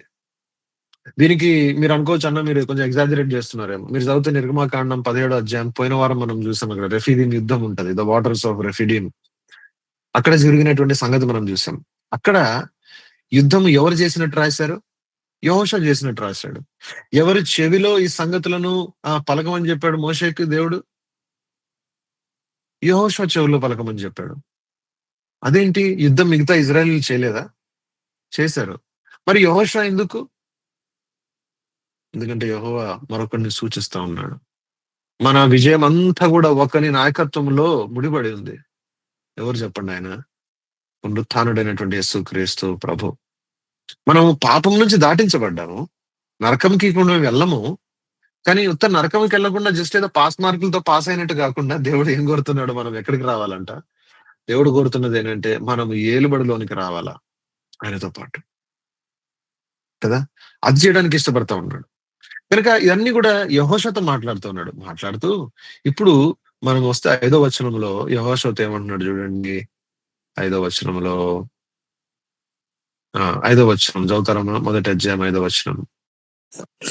వారు దాటుచుండగా ఇశ్రాయేలు ఎదుట నుండి యెహోవా యొర్దాను నీళ్లను ఎండచేసెను. కదమ్మా, మొదటి అధ్యాయం 5వ వచనం. నీవు బ్రతుకు దినములన్నిటను ఏ మనుష్యుడును నీ ఎదుట నిలవలేకయుండును. నేను మోషేకు తోడయుండినట్లు నీకును తోడయుండును. చాలమ్మా. నీవు బ్రతుకు దినములన్నిటి ఏంటంట, ఏ మనిషి కూడా నీ ఎదుట నిలవబడలేడు. There shall not any man be able to stand before thee all the days of thy life అని చెప్పాడు కదండి. ఇప్పుడు మీకు ఆలోచన చేస్తే ఇది ఎవరితో మాట్లాడుతున్నాడు? మనలో ఉన్నటువంటి యేసు ప్రభు యొక్క జీవము కదా, పునర్జీవ కదా, అనుభవంలోనికి వచ్చినటువంటి మన జీవంతో మాట్లాడుతున్నటువంటి సంగతులు ఇవి కదా. మనలో ఉన్న యేసు ప్రభుతో మాట్లాడుతున్నటువంటి మాటలు ఇవి. నిజంగా చూడండి, ఆయన ఎదుట ఏం జరగదంట. ఆయనకి ఎలాంటి వాగ్దానం పొంది ఉన్నాడు ఆయన? ఆయన ఎదుట ఏ మనిషి కూడా ఏంటంట, ఏ మనిషి కూడా నిలబడలేడంట. అంటే ఆయనకి ఎదురే లేదని చెప్తున్నాడు. మీరు గమనిస్తున్నారు యెహోషువకి ఎలాంటి వాగ్దానాలు ఉన్నాయో. మనం అనుకుంటాము అబ్రహాంకి వాగ్దానాలు ఉన్నాయి, మోషేకి వాగ్దానాలు ఉన్నాయి. చూడండి యెహోషువకి ఎలాంటి వాగ్దానం ఇచ్చాడు. ఏమంటా వాగ్దానము? There shall not any man be able to stand before thee all the days of thy life. ఏం వాగ్దానం ఉండేది. పాప కొన్నిసార్లు మనం ఏంటంటే విని విని విని విని విని విని విని విని వీటిని మనకు క్యాజువల్ అయిపోతుంది, అరిగిపోతుంది. అంటారు కదా, రికార్డ్ అరిగిపోయిందని చెప్పి. అలాగే జరుగుతుంది. కానీ వాగ్దానం చూడండి ఎంత how staggering that promises. There shall not any man be able to stand before thee all the days of thy life. ఎవరికి ఇది చెప్తున్నటువంటిది? నేను చెప్తున్నటువంటి మాట ఇది యెహోషువకి చెప్తా ఉన్నాడు. Coming Josh.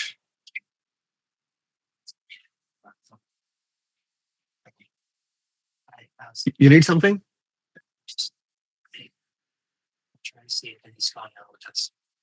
Yeah, he told that he's going to come with you in the carols. He said that.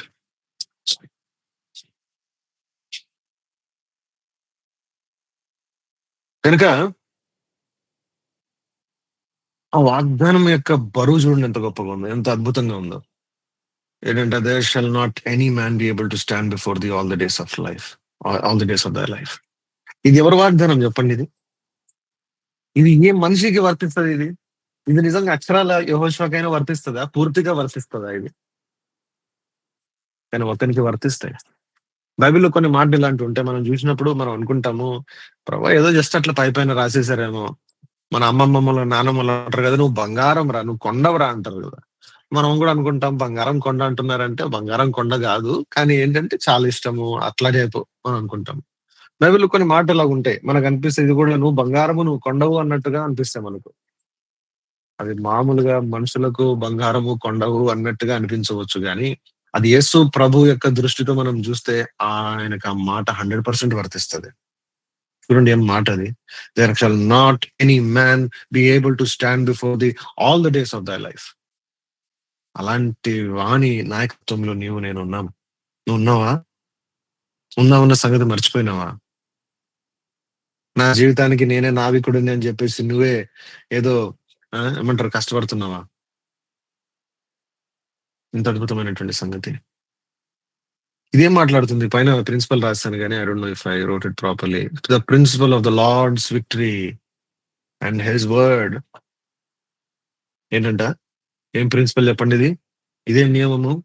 The Lord's victory, utter victory. చూడండి హెబ్రీయులకు రాసిన పత్రికలో ఆయన విజయం ఎలాంటిదో ఒక మాట రాయబడింది.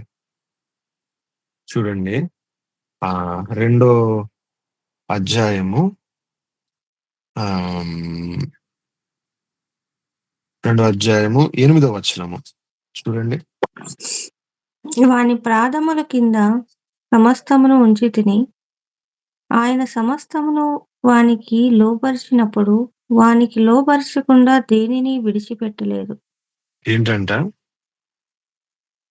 ఏం లోబరిచాడంట? సమస్తాన్ని లోబరిచాడంట. ఆయనకు సమస్తము లోబరిచినప్పుడు లోబరచకుండా ఏది కూడా ఏంటంట విడిచిపెట్టలేదంట.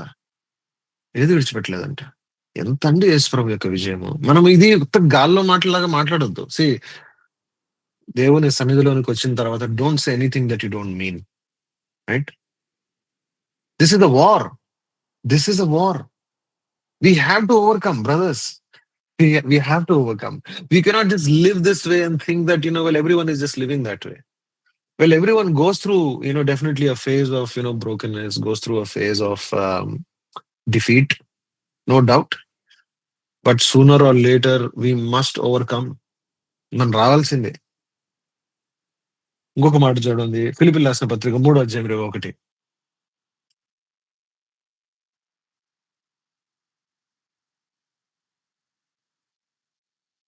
ఫిలిప్పీయులకు రాసిన పత్రిక 3వ అధ్యాయం 21.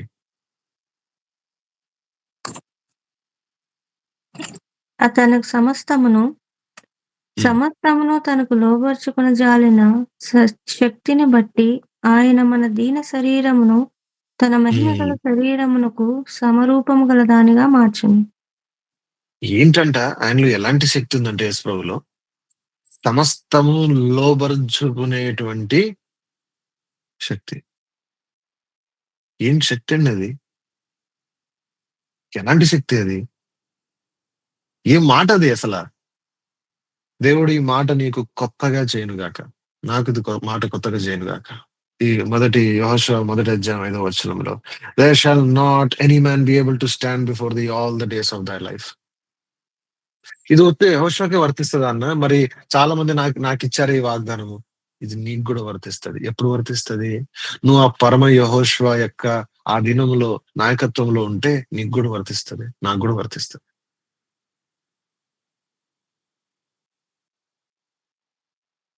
ఇంకోటి అంటాడు 6వ వచనం చదవమ్మా. 6వ వచనం చదువుతలే. 6వ వచనం. నిన్ను విడువను, నిన్ను ఎడబాయను, నిబ్బరము హ్మ్. కలిగి ధైర్యముగా ఉండుము.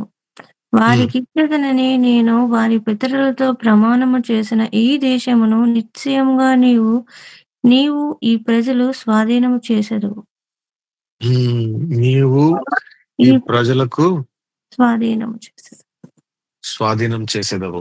ఇంగ్లీష్‌లో ఏముందంటే for unto this people shall thou divide for an inheritance the land. చేస్తావు. యేసుప్రభు చెప్తున్నాడు. నువ్వు చేస్తావు. ఇది నువ్వు డివైడ్ చేస్తావు వీళ్ళకు. నేనేదైతే ప్రమాణం చేశానో వీళ్ళ పితరులకు, అది నువ్వు తప్పక చేస్తావు అంటున్నాడు. కదా! కనుక ఏంటంట ధైర్యం కలిగి ఇంకేమంటున్నాడు కిందకి వద్దాం ఇప్పుడు. ఇప్పుడేమంటున్నాడు చూడండి. ధర్మశాస్త్రం గురించి చెప్తున్నాడు. 7, 8 వచనాలు చదువుతారమ్మా? 7, 8 అయితే వచనాలు. అయితే హ్మ్. నీవు హ్మ్. నిబ్బరము కలిగి జాగ్రత్తపడి హ్మ్. బహుధైర్యముగా నుండి నా సేవకుడైన మోషే నీకాజ్ఞాపించిన ధర్మశాస్త్రమంతటి చొప్పున చేయవలెను. హ్మ్. నీవు నడుచు ప్రతి మార్గమున చక్కగా ప్రవర్తించినట్లు నీవు హ్మ్. దాని నుండి కుడికి గాని ఎడమకు గాని తొలగకూడదు. ఆ! హ్మ్. కదా! అంటే ఏం చెప్తున్నాడు చూడండి. ఇప్పుడు ఈ విజయము నీ సొంతము అనేటువంటిది ఎట్లా తెలుస్తది? మీరు గమనించాల. కనెక్షన్ చూడాల. పైన ఏమంటున్నాడు? నేను పితరులకు వాగ్దానం చేశాను ఈ భూమి గురించి. కదా! 7వ వచనంలో ఏమంటున్నాడు? నేనిచ్చినటువంటి ఈ ధర్మశాస్త్రం మోషే ధర్మశాస్త్రముకి న నే నా నా నా దాసుని అయినటువంటి మోషేకి ఇచ్చినటువంటి ఈ ధర్మశాస్త్రం ఏదైతే ఉందో, దాని నుంచి నువ్వు కుడికి, ఎడమకు తొలగిపోకుండా నువ్వు చేసే ప్రతి దాంట్లో నువ్వు ఏమంటారు? That you may prosper in all things. ఏం చేయమంటున్నాడు? Let this law shall not depart out of thy mouth. మీకు అర్థమవుతుందండి వాక్యం ఎక్కడొచ్చిందో? ఈ వాక్యమే గదా! ఆ యెహోషువకి ఇచ్చినటువంటి వాగ్దానాలు ఎలాంటివో చెప్పడానికి, లేదా మనకి ఇవ్వబడినటువంటి వాగ్దానాలు ఎలాంటివో మనకు చెప్పడానికి. మీకు అర్థమైతుందా? మీరు అనుకోవచ్చు, అంటే గడగడ గడ చదివడం గాదు. ఈ మొదటి అధ్యాయంలో నువ్వు ధైర్యం తెచ్చుకో, నువ్వు నిబ్బరంగా ఉండు అని చెప్పే తర్వాత చెప్తున్నటువంటి మాటేంటి?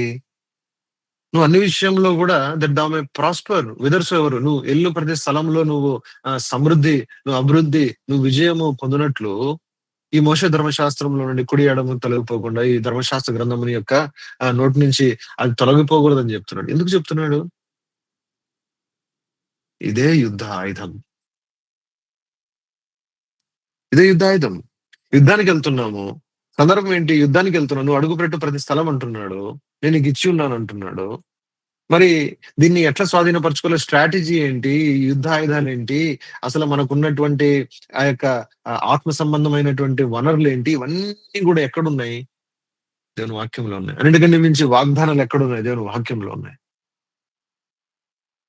మీకు అర్థమైతుందా? నిద్రొస్తుందా? చూడండి మొక్కలు ఎలా ఉన్నాయి? ఒక నిమిషము. మేల్కొనే ఉన్నారు బానే. ఓకే. కనుక దట్స్ ద హోల్ పాయింట్. ఎందుకు ఈ వాక్యంను మనం విడిచిపెట్టడానికి లేదు? ఎందుకు ఈ వాక్యం మనకు నిరంతరం మన దగ్గర ఉండాలా? మనలో ఉండాలా? కదా! ఎందుకంటే ఈ వాక్యమే మనకు ఆ భూమి గురించి చెప్తుంది. ఆ వాగ్దానం గురించి చెప్తుంది. దేవుడు మన పితరులకు ఇచ్చాడనే సంగతి చెప్తా ఉంది. మోషే ద్వారా ఇచ్చినటువంటి ఆ ధర్మశాస్త్రం ఏంటో చెప్తా ఉంది. యెహోవాకి ఇచ్చినటువంటి వాగ్దానం ఏంటో చెప్తా ఉంది. అన్ని వాక్యమే చెప్తా ఉంది. అన్ని వాగ్దానమే చెప్తా ఉంది. ఈ వాక్యమే చెప్తా ఉంది. కనుక ఈ వాక్యంని విడిచిపెట్టొద్దు అంటున్నాడు. ఈ వాక్యాన్ని విడిచిపెట్టొద్దు అంటున్నాడు. ఎందుకంటే ప్రమాదం ఏంటి తెలుసా? మన మనుషులం ఎప్పుడు కూడా ఏంటంటే we want to have some kind of dichotomy. Dichotomy అంటే తెలుసు కదండీ! ఒక స్కిజం అనమాట. అంటే ఒక రెండిటి మధ్యన ఒక విభజన. ఓకే. ఇప్పుడంతా కూడా వాక్యం చదివాం, వాక్యం విన్నాము. ఇప్పుడు, ఇప్పుడు నా సొంత బలంను బట్టి నేను రోషం తెచ్చుకొని, పౌరుషం తెచ్చుకొని చేయాలనుకుంటాం. That's not the point. వాక్యమును బట్టి రోషం తెచ్చుకో. వాక్యమును బట్టి ధైర్యం తెచ్చుకో. వాగ్దానమును బట్టి ధైర్యం తెచ్చుకో. నువ్వు అలాగున్నావా? ఆ స్టేజ్‌కొచ్చావా? ఆ స్టేజ్‌కి రావాలా? ఎప్పుడు రాగలవు? ఇంతకు ముందు చూసాం. ఎప్పుడంట? నువ్వు ఎప్పుడు అనుకుంటే అప్పుడు రాగలవు. ఎప్పుడు నీకు అది అర్థమైతే, ఎప్పుడు నీకు దాని శ్వాసము నువ్వు చూస్తే విశ్వాసం ఎట్లా వస్తుంది? వాగ్దానం నువ్వు చూసినప్పుడు. చూడండి తీతు పత్రిక బుక్ ఆఫ్ టైటస్, తీతు పత్రిక చూడండి 2వ అధ్యాయము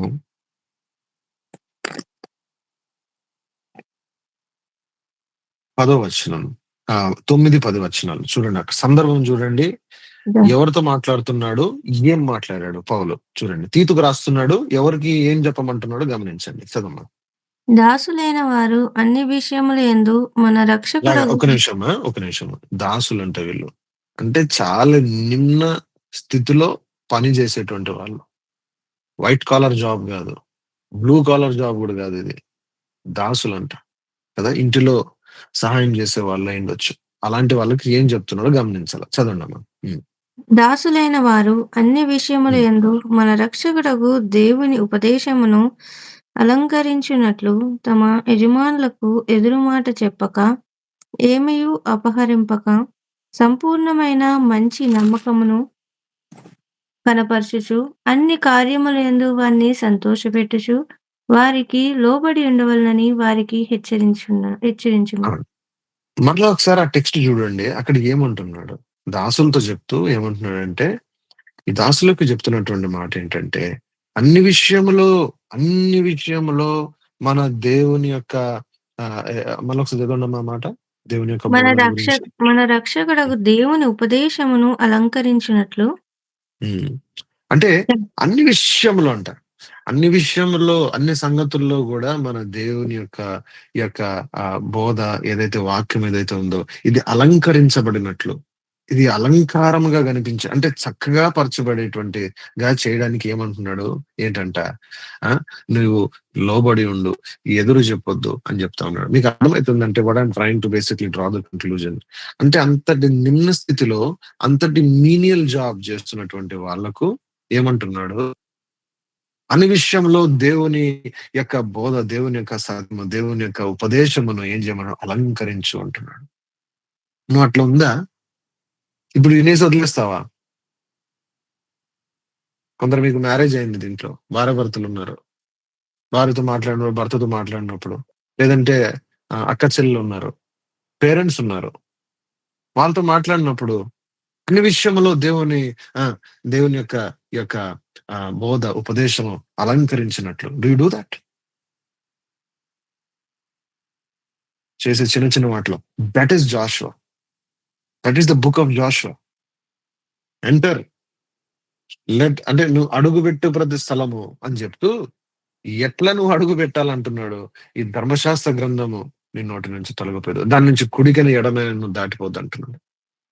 మనం ఏం చేస్తాం? ఫ్రీ ఉన్నప్పుడు వాక్యం వింటాం. అన్న వాక్యం చెప్పాడు, అన్న వాక్యం చెప్పాడు, అట్లా చెప్పాడు, ఇట్లా చెప్పాడు, భలే చెప్పాడు, చప్పట్లు కొడతాం. దాని తర్వాత ఏమవుతుంది? బయటికి వెళ్ళి మళ్ళీ అదే పాత జీవితం. అహము, అహంకారము, స్వయము, శరీరము, ఉద్రేకము. అప్పుడు గుర్తురావు ఇవన్నీ. ఎట్లా మాట్లాడుతున్నావు నీ పేరెంట్స్ తో, నీ అక్క చెల్లెళ్ళు, అన్నదమ్ములు ఎట్లా మాట్లాడుకుంటున్నారు, పక్కింటి వాళ్ళతో ఎట్లా మాట్లాడుతున్నావు, సంఘంలో వచ్చే వాళ్ళతో ఎట్లా మాట్లాడుతున్నావు, ఉద్యోగ స్థలంలో ఎట్లున్నావు నువ్వు, నీ జీవితంలో ఎక్కడుంది సమాధానము, క్షమాపణ ఎక్కడుంది? See, the focus is only this thing. God is trying to see, are you adorning the doctrine of our God in all things? ఎంత అది అద్భుతమైనటువంటి మాట అంటే, దాసులకు చెప్తున్నాడు, లోబడేటోళ్ళకు చెప్తున్నాడు, ఇంట్లో పనిచేసేటోళ్ళకు చెప్తున్నాడు. ఏంటంటే దేవుని వాక్యం ఉపదేశము అన్ని సంగతులు అలంకరించబడినట్లు, మన రక్షకుని దేవుని యొక్క వాక్యమును అన్నిట్లో అలంకరించినట్లు మీరు ఎట్లా చేయండి అంటున్నాడు. నీ ఉద్దేశం ఏంటి? టైంపాస్ కోసం వాక్యం వింటామా? మిమ్మల్ని ఎవరు నెప్పించాలని చెప్పట్లేదు నేను ఆ మాట సారికి. నేను ఆలోచన చేసుకోండి. యెహోషువకి ఏంటంట, this book of the law shall not depart from thy mouth. ముందుకెళ్దాము. దాని తర్వాత ఏమంటాడు, ఇంకా నాకు తెలిసి ఇక్కడ అంతా చూడడానికి లేదు, బట్ మీకు ఒక అవుట్లైన్ లాగా చెప్తాను. 10వ వచనం నుండి ఏం కనిపించింది? The preparation of 3 days. 10వ వచనం 11లో మధ్యలో ఉంది. Pass through and Joshua commanded the officers of the people saying, pass through the host and command the people saying, prepare your victuals, for within 3 days you shall pass over this Jordan. To go in to possess the land which the Lord your God giveth you to possess it. మీరు గమనించారా? యోర్దాన్ ఎన్ని రోజులు దాటొచ్చంట? For within 3 days. మీరు అనొచ్చు, అన్న context తీసేసి మాట్లాడుతున్నారేమో అని చెప్పి. అట్లేం చేయట్లేదు. కానీ అక్కడ గమనించండి, అక్కడ ఏమంటున్నాడు? యోర్దాన్ దాటడానికి ఎంత టైం పడుతుందంట? 3 రోజులు. ఏంటి ఆ 3 రోజులు చెప్పండి? అండ్ బై ద వే మీరు గమనించండి, మీరు నాకు వచ్చే వారం చెప్పాలా? 3, 3, 3, 3 రోజులు, 3 రోజులు, 3 రోజులు ఎన్నిసార్లు కనపడతాయి యెహోషువ? ఎందుకు తెలుసా 3 రోజులు? ఏంటి ఆ 3 రోజులు చెప్పండి? యేసు ప్రభు యొక్క మరణము, ఆయన భూస్థాపన, ఆయన పునరుత్థానము, యొక్క అనుభవం. ఆయన 3 రోజులు నా జీవితంలో అంత అంత గట్టి, బిల్కుల్ 100%. ఆయన 3 రోజుల్లోనే మన 3 జీవితాలు ఉన్నాయి కదా! ఎంటైర్లీ డిపెండెంట్ ఆన్ హిమ్ కదా! అలాగుంది. కనుక ఈ 3 రోజుల యొక్క సిద్ధపాటు యొక్క నియమం ఉంది. తర్వాత చూద్దాం 10వ వచనం నుండి. ఇంకా ముందుకెళ్ళి ఒకసారి మీకు అది కూడా చూపిస్తాను. తర్వాత మీరు చదువుతారని చెప్పి ఇవన్నీ. మీరు దాని తర్వాత ఏముంది? 2వ అధ్యాయం ఆరంభంలోకి వచ్చేసరికి the preparation of faith and purpose. ఎవరి కథ చెప్పండి? ఎవరి కథ కనిపిస్తుంది మనకి ఇక్కడ? ఒక సిస్టర్ కథ కనపడుతుంది. కనిపిస్తుందా మీకు స్క్రీన్ లో? ఎవరామె? పేరు గుర్తుందా? సిస్టర్ పేరు రాహాబు కదా కదా Rahab. Preparation of faith and purpose. మీరు గమనిస్తే ఈ ఇద్దరు యవనస్తులు కూడా వచ్చారు కదా, వాళ్ళు కూడా ఏంటి? అది వాళ్ళు ఎవరు, వాళ్ళ ద్వారా మనం ఏం నేర్చుకోవచ్చు, అది కూడా మనం చూద్దాం. కానీ అట్లా it all is a matter of faith. It's all is a matter of purpose. All is a matter of purpose. Purpose అనేటువంటిది, ఎందుకంటే మీరు గమనిస్తే కొన్ని చోట్ల చెప్తాడు, చూడండి అంటాడు, రాహాబుతో చెప్తారు, మేము ఇచ్చినటువంటి ఈ యొక్క నీకు చేసినటువంటి ప్రమాణము నుంచి నువ్వు గాని ఈ యొక్క దారము లేదంటే ఈ యొక్క తాడు కదా, ఈ యొక్క నూలుని నువ్వు పెట్టకపోతే నేనేం చేయలేమంటాడు. Purpose of what is important. నువ్వు తీర్మానం చేసుకోవడం అనేది ఇంపార్టెంట్. తీర్మానం చేసుకోవడానికి మనకు ఖర్చు ఏదేం లేదు. మన బ్రెయిన్ మనకు అట్లా చెప్తా ఉంటుంది, ఎందుకంటే మనకు అట్లా ట్యూనింగ్, అట్లా వైరింగ్ ఉంది. అరే నువ్వు తీర్మానం చేసుకుంటే ఏదో నువ్వేదో పట్టుకున్నట్టు, నువ్వేదో ఎత్తుపట్టినట్టు, నువ్వేదో బరువు మోస్తున్నట్టు అనిపిస్తుంది. అంత అబద్ధం అది, అంత అబద్ధం అది, శుద్ధ అబద్ధం అది. మనం అబ్రహాం దగ్గర చూసాం ఎట్లా ధైర్యం తెచ్చుకున్నాడు, ఎలాగొచ్చిందంట ధైర్యం. వినడం వల్ల విశ్వాసం వస్తుంది. ఒక వినడంతోనే కదా. ముందుకెళ్తే ఇంకొక నియమం ఉంది, ఇంకొక ప్రిన్సిపల్ ఉంది. ఏం ప్రిన్సిపల్ చూద్దాం రండి.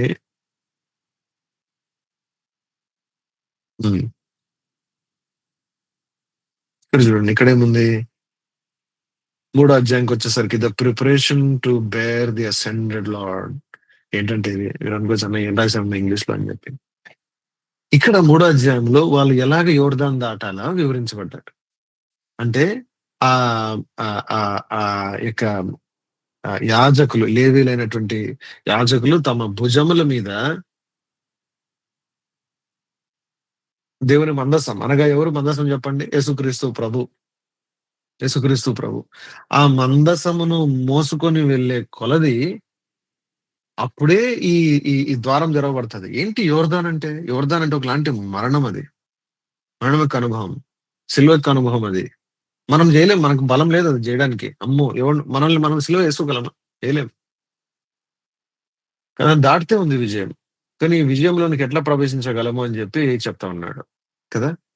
కనుక మళ్ళీ తర్వాత ఈ మనం ముందుకు వస్తాం కదా. ముందుకు వచ్చిన తర్వాత 4వ అధ్యాయం కనపడుతుంది. 4వ అధ్యాయంలో ఏమని చెప్పండి? ఇంకొకటి ఉంది, ద ప్రిపరేషన్. ఏం ప్రిపరేషన్ ఇది? Our memorial of our union with Christ. యేసుక్రీస్తు ప్రభుతో పాటు ఎట్లా మనం ఐక్యపరచబడ్డాము, ఎంత గట్టిగా ముడివేయబడ్డాము అనేటువంటిది 4వ అధ్యాయంలో కనపడుతుంది. మీకు గుర్తుంది కదా, వాళ్ళు యోర్దాన్ లోపలికి వెళ్తారు. యోర్దాన్ లోపల నుండి 12 రాళ్ళు, ఎక్కడైతే ఆ యొక్క యాజకుల పాదములు ఆగినాయో అక్కడ నుంచి 12 రాళ్ళు తీసుకొచ్చి ఒడ్డు దగ్గర పెడతారు. ఎందుకు? గిల్గాల్ దగ్గర పెడతారు. ఎందుకు? అది గుర్తుకి, నానాటికి ఆ యోర్దానులో మనం ఆయనతో పాటు ఐక్యమైనాము, లేదంటే ఆ మరణ భూస్థాపన పునరుత్థానంలో ఐక్యమైనాము అని చెప్పడానికి ఒక స్మారకంగా, ఒక మెమోరియల్ గా ఈ 12 రాళ్ళు అక్కడ నిలబెడతారు. అంత మాత్రమే కాదు, ఇంకొకటి చేస్తారు. ఏంటి తెలుసా? ఒడ్డు నుంచి 12 రాళ్ళు తీసుకొచ్చి ఎక్కడ పెడతారు? యోర్దాను లోపల పెడతారు. చూసారా? యోర్దాన్ లోపల పెడుతున్నారు వీళ్ళు. ఇదేంటి? తర్వాత కనపడదు ఇవి. యోర్దాన్ మళ్ళీ వచ్చేసిన తర్వాత యథాస్థితి కనపడదు. ఇదేం చూపిస్తుందంటే మన పాత జీవితము, మనము అంతా కూడా ఆయనలో లీనమైపోయింది అని చెప్పి. మన పాప శరీరం నిరర్ధకమగునట్లు మన ప్రాచీన స్వభావం ఆయనతో పాటు కూడా సిలువ వేయబడెను కదా. ఈ రకంగా ఇదైపోయిన తర్వాత ఇంకేం కనిపిస్తుంది ముందు? ఏమైతుంది? Something is not right. సరే, దాని తర్వాత మనకు కనిపించేది ఇంకొక నియమం కనపడుతుంది. Continually abiding in the crucified life. సిలువ వేయబడినటువంటి జీవితంలో నిరంతరము అక్కడే ఉండడం. గిల్గాల్ వారి సరే ఇంకా వాళ్ళ క్యాంప్ అంతా గిల్గాలే ఉంటది. గిల్గాల్ యొక్క అనుభవము కదా. గిల్గాల్ దగ్గర వాళ్ళు ఏం చేశారు? మళ్ళా సున్నతి చేసుకున్నారు. Preparation, memorial to modify the deeds of our flesh. శరీర కార్యములను ఏం చేయాలంటే మనము హతమార్చాల. ఆ తర్వాత ఇంకొకటి ఉంది. ఏం చేశారు మరలా వాళ్ళు?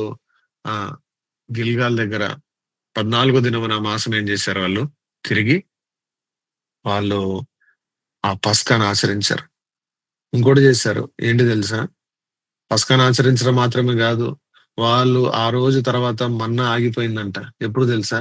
ఆ దేశం యొక్క పంటను, ఆ పాత అంటే ఆ భూమి యొక్క పంటను వారు తినడం ఆరంభించినాడు. Preparation, feed on the resurrection life of Christ. ఆ తర్వాత 5వ ఉంది. ఏంటి తెలుసా అండి? మీరు చూసారు, యెహోషువ వెళ్తా ఉంటాడు. వెళ్ళే కొలది తన చేతి పట్టుకున్నటువంటి ఒక అద్భుతమైనటువంటి ఒక యోధుడు కనపడతాడు అక్కడ. వెంటనే నువ్వు ఎవరు? మా పక్షంలో వాళ్ళ పక్షంలో అంటాడు యెహోషువ అప్పుడు అన్నప్పుడు వెంటనే ఏమంటాడు చెప్పండి? నేను యెహోవా సేనాధిపతిని అంటాడు. సేనాధిపతిని అంటే వెంటనే యెహోషువ తగ్గించుకొని నేనేం చేయాలా? ఏం చేయమంటావు అంటే, వాట్ సేయస్ దౌ అంటూ హిస్ సర్వెంట్. మీరు జాగ్రత్తగా గమనించాలి. నేను ఏం చేయాలా అంటాడు. ఈ మాట చాలా ఇది పివటల్. ఇది దీంట్లోనే ఉంది విజయం అంతా, యుద్ధం అంతా కూడా. చూసిన తర్వాత 14వ వచనం, and he said, nay, but as the captain of the host of the Lord, now I am come. And Joshua fell on his face to the earth and did worship and said to him, what saith my Lord unto his servant? ఏం చెప్తున్నావు ఇప్పుడు? నన్ను ఏం చేయమంటావు? నేను ఏం చేయాలా? నాతో ఏమంటున్నావు? నాతో ఏం చెప్తున్నావు అంటే ఏం చెప్తున్నాడు తెలుసా? And the captain of the Lord's host said unto Joshua, loose thy shoe from off thy foot, for the place where thou standest is holy. And Joshua did so. 6వ అధ్యాయం యెరికో కథ. ఏంటి వీళ్ళిద్దరి మధ్యన జరిగిన సంగతి ఏంటి? దీంతో చెప్పేసి ముగిస్తా. వీళ్ళిద్దరి మధ్యన జరిగిన సంగతి ఏంటి అసలు? మీరు అనుకోవచ్చు వాళ్ళిద్దరి మధ్యన జరుగుతున్న సంగతి ఏంటి? వాళ్ళిద్దరి మధ్యన జరుగుతున్న సంగతి ఏంటి? అన్ని టిప్స్, ట్రిక్స్, అన్ని డీటెయిల్ చెప్తాడా? నువ్వు ఒక పని ఫస్ట్ ఇక్కడ లెఫ్ట్కి వెళ్ళి, దాని తర్వాత రైట్కి వెళ్ళి, దాని తర్వాత ఇజ్జే, దాని తర్వాత అజ్జే, దాని తర్వాత అజ్జే. లేదు, అన్ని పాఠాలకు ఒక మూల పాఠం ఉంది. అదేంటి తెలుసా? ఏంటి? నిలిచినటువంటి స్థలం ఎలాంటిదంట? పరిశుద్ధమైనది కనుక ఏం చేయమన్నాడు? నీ పాదం ఏంటంట? ఏమనుందో చదువుతారమ్మా ఒకసారి 14వ వచనము. మీ భార్యలను, మీ పిల్లలను, మీ ఆస్తియు. అమ్మా 5వ అధ్యాయము 14, 15. 5వ అధ్యాయం 14, 15. అతడు కాదు, యెహోవా సేనాధిపతిగా నేను వచ్చి ఉన్నానన్ను. యెహోషువ నేల మట్టుకు సాగిలపడి నమస్కారం చేసి, నా ఏలిన వాడు తన దాసునికి సెలవిచ్చినదేమని అడిగాను. అందుకు యెహోవా సేనాధిపతి, నీవు నిలిచి ఉన్న ఈ స్థలము పరిశుద్ధమైనది, నీ పాదరక్షలను తీసివేయమని యెహోషువతో చెప్పగా, యెహోషువ అలాగే చేశాను. దాని తర్వాత 6వ అధ్యాయంలో ఇంకా యెరికో కథ మొదలైపోతుంది. మనకు అనిపిస్తుంది, అరే యెహోవా సేనాధిపతి కనిపించి చెప్పింది ఏం లేదా అనిపిస్తుంది మనకు. జస్ట్ చెప్పులు విడిచిపెట్టే అని చెప్పేసి వెళ్ళిపోయినాడా అంతేనా అనిపిస్తుంది. కానీ అక్కడే ఉంది రహస్యం అంతా. ఏంటంట? బైబిల్లో చెప్పులు అనేటువంటి దేన్ని సూచిస్తాయంటే అధికారంను సూచిస్తాయి కదా. అధికారంను సూచిస్తాయి. మీరు ఎట్లా ఇది అధికారము అంటే తర్వాత అన్ని కూడా మనం మాట్లాడుకున్నాము. ద్వితీయోపదేశ కాండంలో ఋతు గ్రంథం చదివితే మనకు అర్థమైతాయి కదా. చెప్పు అనేటువంటిది అధికారంకు సూచిస్తాయి. ఏమంటున్నాడు? నీ అధికారంను పక్కన పెట్టు అంటున్నాడు. ఎందుకు పక్కన పెట్టాలా? ఈ జీవితం నేను నీకు ఏదైతే ఇస్తున్నానో, నేను నీకు ఇచ్చినటువంటి ఈ వాగ్దానం, ఈ జీవితం, ఈ అవకాశం ఏదైతే ఉంది, ఇది పరిశుద్ధమైనటువంటి స్థలం. నువ్వు ఉద్యోగంకెళ్ళినప్పుడైనా అది పరిశుద్ధమైన స్థలమే. దేవుని మందిరంలో పని చేస్తున్నా పరిశుద్ధమైన స్థలమే. కొన్నిసార్లు మనం ఏంటంటే అన్నిటిని ఒక దగ్గరికి ఇట్లా లాక్ చేద్దాం అనుకుంటాం. పరిశుద్ధమైన స్థలం అంటే దేవుని మందిరంలో మిస్పాలో పనిచేస్తున్నప్పుడు 100% పరిశుద్ధం. అన్నిటికంటే పరిశుద్ధమైనది. కానీ నువ్వు వెళ్లి ఉద్యోగం చేసినప్పుడు కూడా పరిశుద్ధమే. నీ వ్యక్తిగతమైన జీవితంలో నువ్వు ఒంటరిగా ఉన్నప్పుడు కూడా అది పరిశుద్ధమే. అంతా కూడా పరిశుద్ధమే. ఏం చేయమంటున్నాడు? నీ చెప్పులు విడిచిపెట్టు అంటున్నాడు. నీ చెప్పులు విడిచిపెట్టు. నీ అధికారం విడిచిపెట్టు అంటున్నాడు. మనము మన అధికారంని విడిచిపెట్టుకుంటే, ఇది పరిశుద్ధమనేది గుర్తిస్తే, ఆయన వాక్యములోండి కుడికైనా, ఎడమకైనా తొలగిపోకుండా నిరంతరమైన ధర్మశాస్త్రంలో మనం కొనసాగితే, మనం ఆ రీతిగా ఆయన మరణ భూస్థాపన పునరుత్థానంలో ఐక్యపరచబడ్డామని నిరంతరము ఆయనతో మనం ముడిపడి ఉంటే, మన ప్రాచీన స్వభావం యొక్క కార్యములను దాన్ని మనము హతమారుస్తా ఉంటే, దాన్ని సున్నతి చేస్తా ఉంటే, పస్కాను ఆచరిస్తా ఉంటే, ఆ పంట కొత్త భూమి యొక్క పంటను మనము భుజిస్తా ఉంటే, అడుగు పెట్టేటువంటి ప్రతి స్థలము గూడా అది యెహోషువను బట్టి అది మన సొంతం గూడా అవుతది. ప్రభు ఈ మాటలు దీవించును గాక. అక్క ప్రైజ్ లార్డ్ అక్క, ప్రార్థన చేస్తారా?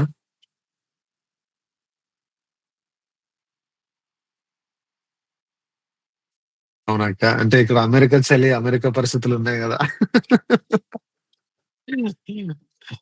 చేయండక్క. ఆ!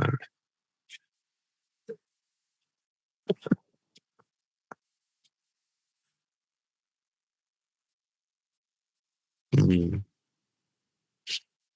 చేయండక్క. చేయండి.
ఆమేన్. నా తండ్రి అయిన దేవుని ప్రేమ, ప్రభువైన యేసుక్రీస్తు వారి కృప, పరిశుద్ధాత్మ దేవుని యొక్క అన్యోన్య సహవాసం ఇప్పుడు ఎల్లప్పుడూ సదాకాలము ఆ విస్తారమైన భూమి మనం స్వాధీనపరచుకునే పర్యంతం మనకు తోడై నడిపించును గాక. ఆమేన్. ఆమేన్.